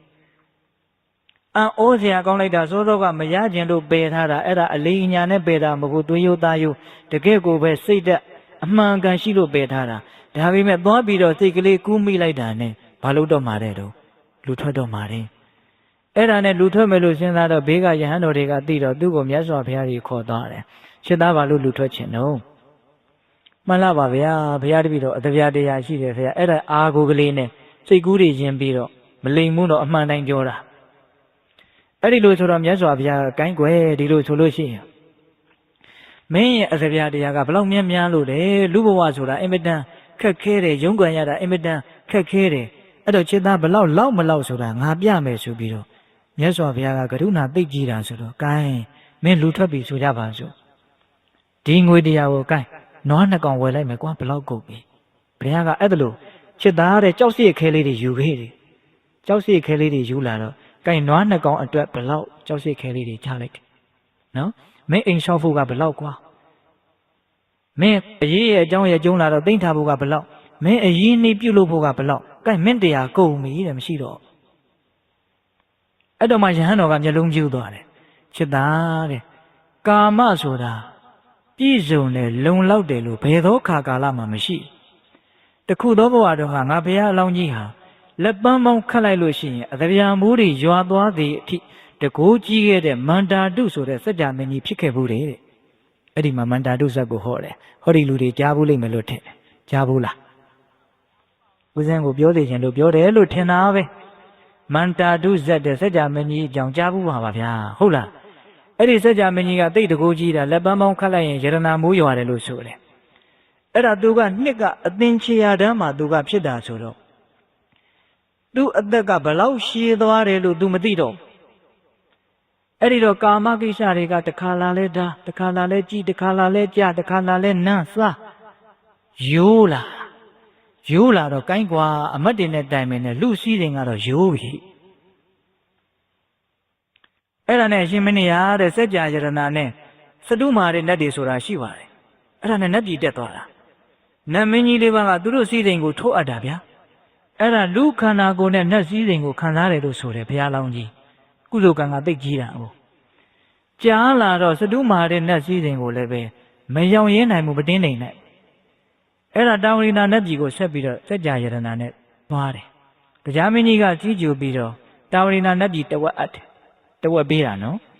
အဲ့ဒီချိန်မှာသားကြီးယရနာကစัจ जा ယရနာစီးပြီးတော့လူပြည်ပြန်သွားတယ်သူ့ကိုထားခဲ့တာအဲ့ဒါတာဝရိနာနတ်ပြည်မှာတရားမင်းနဲ့သူနဲ့နှစ်ဦးရှယ်ရာတာဝရိနာနတ်ပြည်ကိုအုပ်ချုပ်တာဟုတ်လားအဲ့ဒါတရားမင်းက3ကလေး6တန်းနှစ်ကအဲ့လောက်ဆိုလို့ရှင်သူကသေတယ်နဲ့တူတယ်နော်အဲ့ဒါတရားမင်းကြီးသေသွားတော့ဘုရားလုံးကမသေဘူးလူလူရဲ့တတန်းကနဲ့တည်တဲ့ရှင်းနေတာအံ့ဩစရာကောင်းတယ်အပင်ချေရတန်းမှာဖြစ်တာတရားပေါင်း30-60တယောက်ပြီးတယောက်သေးသေးသွားတာနှစ်လဲဘယ်လောက်ကြာပြီလို့တွက်လို့မရတော့အဲ့ဒါဘုရားလုံးကြီးကမသေးဘူးအဲ့ဒီတာဝရိနာနတ်ပြည်မှာနေတာအဲ့ဒီတရားမင်းလက်ထက်ရောက်တော့သူ့စိတ်တွေကဖောက်ပြန်လာအားမရနိုင်ဘူးမကျေနပ်နိုင်ဘူးဒီလောက်ခံစားတာဘူးဒီတရားကိုတတ်ပြီးတော့တာဝရိနာနတ်ပြည်ကိုတပါးတဲ့အုပ်ချုပ်မယ်အဲ့ဒါလိုလဲတရားကိုတတ်မလို့လဲစိတ်ကူးတော့တရားကကုသိုလ်ကံကြောင့်ဖြစ်တဲ့တရားတွေဆိုတော့တတ်လို့မရဘူးအဲ့ဒီယုံညံ့တဲ့စိတ်ကြောင့်အဲ့ဒီဦးဇင်းတို့ဘုရားလောင်းကြီးဟာတာဝရိနာနတ်ပြည်ကနေပြီးတော့လဲဝါခွမ်းကလေးများကြလာတယ်လို့ကြလာတာဗျအဲ့ဒါသူ့သားရဲ့တိုင်းပြည်ကိုရောက်တော့ဥယျာဉ်ထဲမှာသူ့ကိုခင်းပေးတယ်အဲ့ဒီမှာသူမထသောလျောင်းဆက်ခြင်းဖြင့်လျောင်းဆက်တယ်မကြခင်သူသေတော့မှာအဲ့ဒီမှာသူ့ရဲ့သားတွေမြေးတွေကိုအကုန်ခေါ်ပြီးတော့စကားတခွန်ပြောတယ်မသားတို့နောင်လာနောက်သားတွေကိုပြောရစ်ကာမဆိုတာတင်းတင်ရောင်ရဲတဲ့သဘောမရှိဘူးဒါလေးကိုပြောရစ်ဆိုပြီးသေသွားတာဘာဇက်တဲ့တော့မန္တာတုဇက်တဲ့မှတ်မိတဲ့လောက်လေးပြောရတာဗျာအသေးစိတ်တော့950ဇက်တော်နဲ့လှမ်းပြီးတော့ကြည့်ကြဟုတ်လားတကကြီးများအေးအဲ့ဒီမှာမြတ်စွာဘုရားကအဲ့ဒီဇက်ဟောပြီးတော့အဲ့ဒီယဟန်တော်လေးကိုဂါထာနှစ်ပုဒ်ရွတ်ပြီးတော့ဟောတယ်အဲ့ဒီဂါထာနှစ်ပုဒ်ရွတ်ပြီးတော့ဟောတော့အဲ့ဒီယဟန်တော်လေးသောတာပန်ဖြစ်တယ်နာဂဟပနာဝသေနဒိဋ္ဌိကာမေတုဝိဇ္ဇတိအပတာရဒုက္ခကာမဣတိဝိညာယပန္တိတောအပိဒိဗေတုကာမေတုရတိန်သောနာတိကိစ္စတိတနေခယရတောဟောတိသမ္မာသမ္ဗုဒ္ဓသာဝကော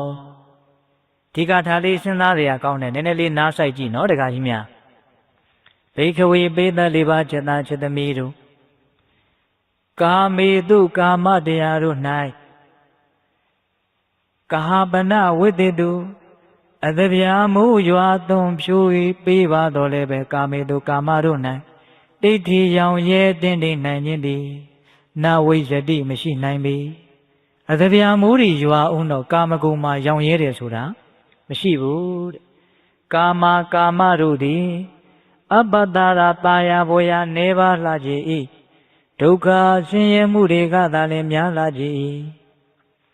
ပန္တိတော်ကြောင့်ကျိုးမြင်သည့်ပညာရှိတို့သည်သမ္မာသမ္ဗုဒ္ဓတာဝကောမြတ်စွာဘုရားရဲ့တပည့်တာဝကဖြစ်သောသောပန္တိတော်ထိုကြောင့်ကျိုးမြင်သည့်ပညာရှိသည်အပိဒိဗ္ဗေတုကာမေတုနတ်၌ဖြစ်သောကာမတို့၌တော်မှလေရတိန်ကျော်မွေ့ပွေရာကိုနာတိကိစ္စတိမရနိုင်ပေဘုရားရဲ့တပည့်တာဝကဉာဏ်ပညာရှိတဲ့လူဆိုတာကာမတွေဟာตายာပွဲနေတယ်လို့ဣတိဝိညာယကာမတွေဟာဆင်းရဲတယ်လို့ဆင်းရဲခြင်းရဲ့အကြောင်းတရားตายာမှုကနည်းနည်းလေးဒုက္ခတွေကများတယ်လို့အဲ့ဒါလို့သိပြီးတော့နတ်၌ဖြစ်သောကာမ၌တော်မှလည်းပဲမြတ်နိုးတဲ့သဘောပျော်မွေ့တဲ့သဘောမရှိဘူးတဲ့သူတော်ကောင်းတွေရဲ့သဘောကနော်ဘယ်မှာပျော်တယ်လဲဆိုတော့တဏ္ဍခယရတောဟောတိအလိုဆန္ဒဆိုတဲ့တဏှာယာကတွေကုန်ခန်းသွားတဲ့သဘောမှာပျော်တယ်တဲ့ဒီတော့တရားဓမ္မတို့ဦးဇင်းတို့ရဲ့နားနဲ့တန်ယုံလောက်လေးပြောရရင်တော့ကာမဆိုတာตายာပွဲနေတယ်ဆင်းရဲဒုက္ခတွေသာများတယ်လို့သိတဲ့ပညာရှိတွေဟာနတ်မှာဖြစ်တဲ့စည်းစိမ်တော်မှလည်းပဲမตายာဘဲနဲ့လူချင်းမမောမှုချုပ်ငြိမ်းခြင်းဆိုတဲ့တဏ္ဍခယနိဗ္ဗာန်ရဲ့သဘောမှာပဲပျော်မွေ့တဲ့သဘောရှိတယ်တဲ့ဒီတော့နိဗ္ဗာန်ဆိုတာလေတရားဓမ္မတို့ဦးဇင်းတို့ကရသေးတာမဟုတ်ဘူးလေအဲ့တော့ဘယ်မှာပျော်ရပါလဲဆိုတော့လောဘနည်းတဲ့သဘောလေးမှာပျော်ရလောဘနည်းလေဆင်းရဲနည်းလေကိုဗျနိယာမကလောဘကြီးလေဒုက္ခကြီးလေကိုလောဘကိုလျှော့ပြီးတော့ကိုဒုက္ခကိုရော့အောင်လုပ်ဖို့မလိုဘူးလားလောဘနည်းလေဒုက္ခနည်းလေလောဘလျှော့နိုင်လေဒုက္ခရော့သွားလေအဲ့ဒါလိုလောဘကိုလျှော့ပြီးတော့ဒုက္ခရော့ခြင်းအစစ်အမှန်မှာဉာဏ်ရှိတယ်ဆိုရင်ပျော်ဖို့ကြိုးစားရမယ်တဲ့ဒါပြောတာနော်အဲ့တော့ကာမဆိုတာตายာပွဲနေတယ်အပြစ်များတယ်ဒီလိုပညာရှိတွေဟာမြင်ပြီးတော့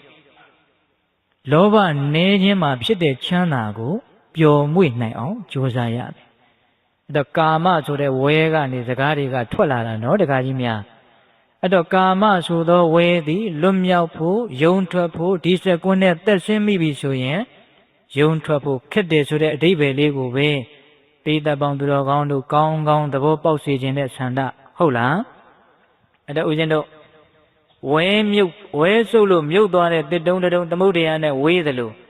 ကာမဂုဏ်ထဲမှာပြောနေတဲ့လူသားတယောက်လည်းပဲနိဗ္ဗာန်နဲ့ဝေးတယ်လို့နားလည်ဖို့မလိုဘူးလားအတားအဆီးဘယ်နှခုရှိသွားပြီတော့9ခုရှိသွားပြီပြီးတော့မယ်နော်တရားကပြီးတော့မယ်ဟုတ်လား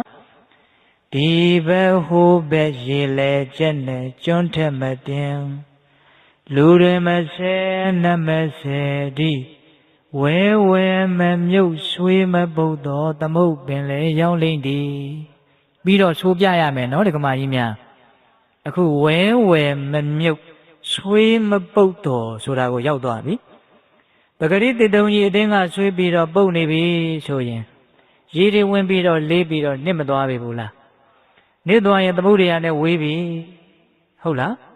လူသားတွေလည်းပဲယဟန်တော်တွေလည်းပဲအတွင်းပုတ်တယ်ဆိုတဲ့သဘာဝရှိတယ်အဲ့ဒါဘာပြောတာလဲဆိုတော့ကတမောဇဘိက္ခုအန္တောပုတိဘာဝောဘိက္ခုจิตာယံအန္တောပုတိဘာဝောအတွင်းမှာပုတ်ရွှေးနေတယ်ဆိုတာကကတမောဇဘာပြောတာလဲဆိုရင်ဣရာဘိက္ခုဧကေသောဘိက္ခုจิตာယံဣရာဣသာသနာတော်မြတ်၌ဧကေသောအချို့သောယဟန်တို့သည်ဒုတိလောဟောတိပါပဓမ္မောဒုတိလောသီလမရှိသည်သီလမစင်ကြယ်သည်ဒုတိလအဖြစ်သည်ဟောတိဖြစ်၏ပါပဓမ္မောယုံမာသောတရားရှိသည်ဟောတိဖြစ်၏သီလမရှိတဲ့ဒုတိလယုံညံ့တဲ့တရားတွေဖြစ်နေတာယဟန်မှုပဲနဲ့ယဟန်လိုဝန်ခံပြီးတော့မြတ်သောအကျင့်ကိုမကျင့်မဲနဲ့မြတ်သောအကျင့်ကိုကျင့်နေတယ်လို့အဲ့ဒါလို့အတွင်းမှာပုတ်ဆွေးပြီးတော့တန်တရားဖြစ်ဖွယ်ရာအကျင့်တွေရှိနေတာဖုံးဖိထားရတဲ့အခြေအနေမျိုးသဘောပေါက်တယ်နော်အတွင်းကကိုကျင့်တရားတွေဘာဖြစ်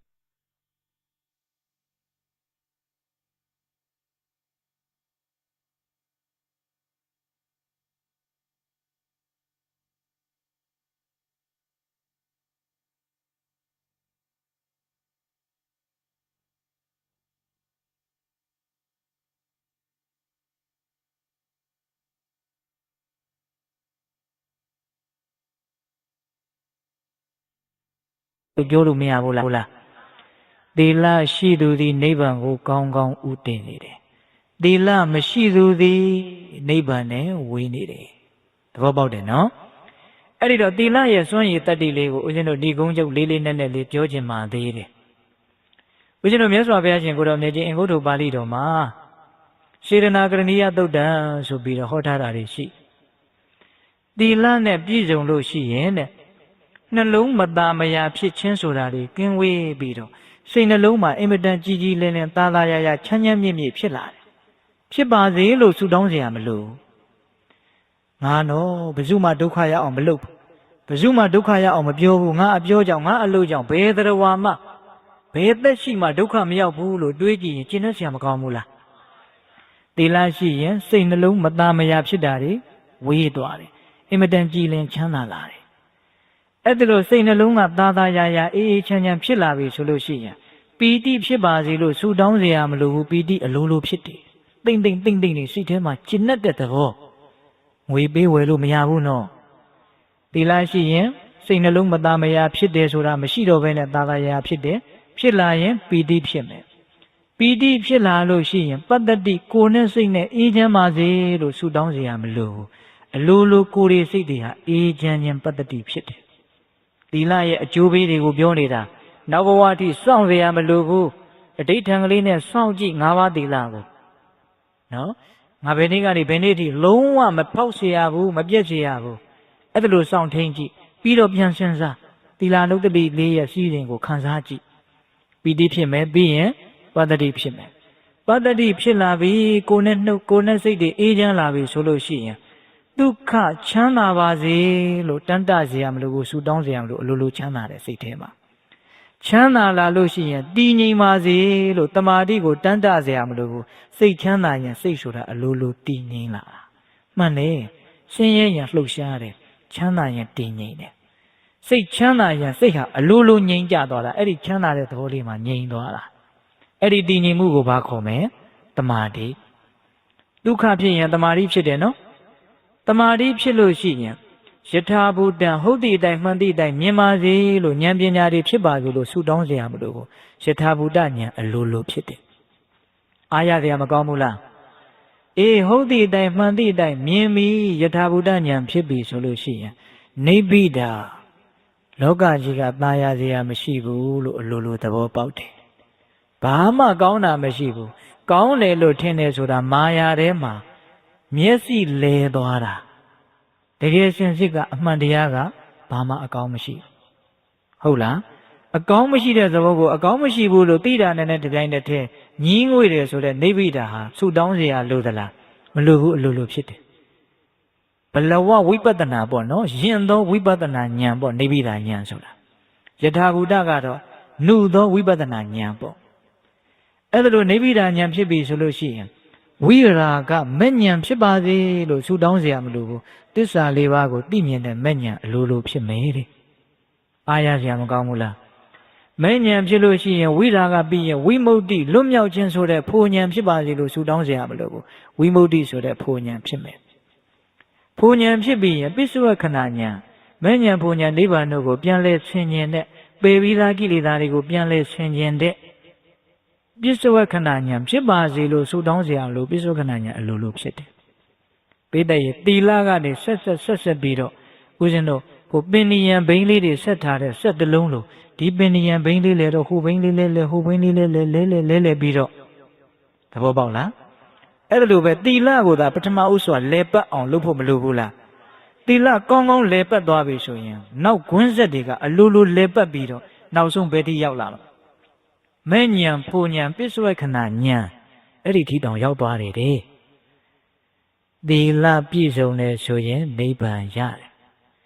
အတွင်းမပုတ်သောတစ်တုံးသည်သမုဒ္ဒရာကိုရောက်မယ်ဆန့်ကျင်ဘက်အတွင်းပုတ်သွားမယ်ဆိုရင်တော့သမုဒ္ဒရာနဲ့ဝေးတယ်ဟုတ်လားသီလပြည့်စည်တော့နောင်တတွေနဲ့ပူပန်ပြီးတော့စိတ်ပြည့်เสียကြီးဟုတ်လားဒါကြောင့်သီလတွေပြည့်စည်ခဲ့ဘူးတဲ့ဆိုရင်လည်းပဲပုထုဇဉ်ဘဝအမှားမကင်းဘူးလို့စဉ်းစားပြီးတော့နောင်တမျိုးမဖြစ်စေရဘူးလို့တန်ဋိဌာန်ချပြီးတော့တိတတ်တဲ့အချိန်ကစပြီးတော့တက်နိုင်သမျှလုံခြုံအောင်ဆောင်စည်းမယ်အဲ့ဒီကြားထဲကမတော်လို့ကျူးလွန်သွားတယ်ဆိုရင်လည်းပဲ ထပ်မံဆောက်တည်ပြီးတော့ကြိုးစားရမှာပဲသီလကတော့အရိယာဖြစ်မှပြည့်ပြည့်စုံစင်ကြယ်တာကိုဗျဟုတ်လားအဲ့ဒါလို့လွန်ကျူးလိုက်ထပ်ကြိုးစားလိုက်လွန်ကျူးလိုက်ထပ်ကြိုးစားလိုက်နဲ့ဒီလိုသွားပြီးတော့နောက်ဆုံးမိမိတို့ဉာဏ်ပညာတွေထက်မြက်လာပြီဆိုတဖြည်းဖြည်းနဲ့လွန်ကျူးမှုတွေနည်းနေပြီးတော့သီလပြည့်စုံတဲ့ဖြစ်ကိုမရောက်နိုင်ဘူးလားအဲ့ဒီသီလပြည့်စုံရင်လည်းတတိပဋ္ဌာန်ကိုပွားရတယ်မဲ့ခင်ကိုပွားရတယ်နောက်ဆုံးစိတ်ချရတဲ့သီလဆိုတာကသောတာပန်ဖြစ်မှစိတ်ချရတဲ့သီလဆိုတာခိုင်နေတာဥထုဇဉ်ဘဝမှာလွန်ကျူးเสียတွေ့ရင်တနည်းအားဖြင့်လွန်ကျူးလောက်တာတွေ့ရင်လွန်ကျူးမှာပဲအခုမလွန်ကျူးသေးဘူးဆိုတာကမလွန်ကျူးလောက်သေးလို့ဟုတ်လားဟာသိန်း100ကိုမခိုးသေးဘူးဟိသိန်း1000တွေ့ရင်ခိုးခြင်းခိုးမှာပေါ့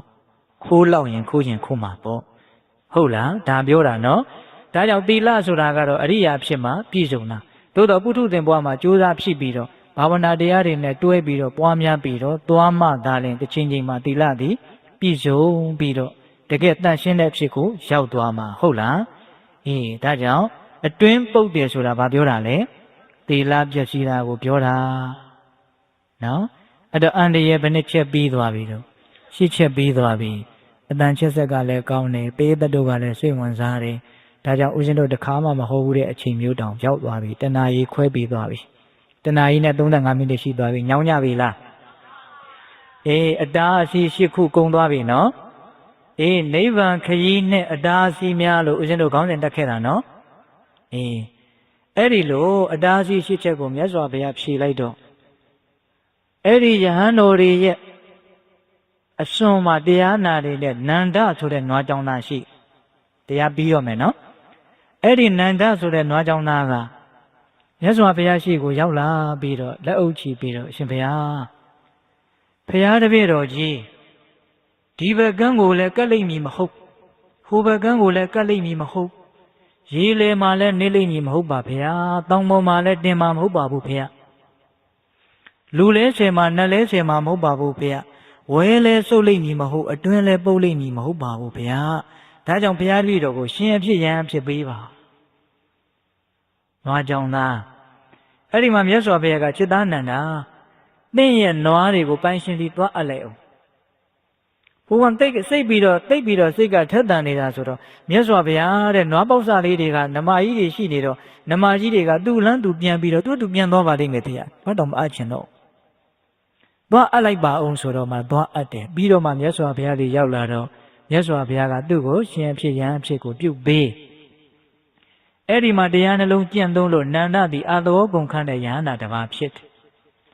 အဲ့ဒီလိုပြောပြီးတော့ဦးဇင်းတို့ဓာရုခန္ဓောပမာတုတ်တာဟာနေကုံချုပ်တယ်ဒီတော့ဘေးသက်ပေါင်းသူတော်ကောင်းတို့ကိုဦးဇင်းတို့ခုပြောသွားတယ်နိဗ္ဗာန်ခရီးနဲ့အတားစီများနိဗ္ဗာန်ခရီးဆိုတာနိဗ္ဗာန်လမ်းဆိုတာဘာလဲဆိုတော့သမ္မာဒိဋ္ဌိအဲ့ဒါကိုလည်းဦးဇင်းတို့ရှင်းပြခဲ့ပြီနော်မမြဲတာကိုမမြဲဘူးလို့သိရင်သမ္မာဒိဋ္ဌိအဲ့ဒီသမ္မာဒိဋ္ဌိသည်ခင်္ဃာမြစ်ကြီးတစ်ဖွဲ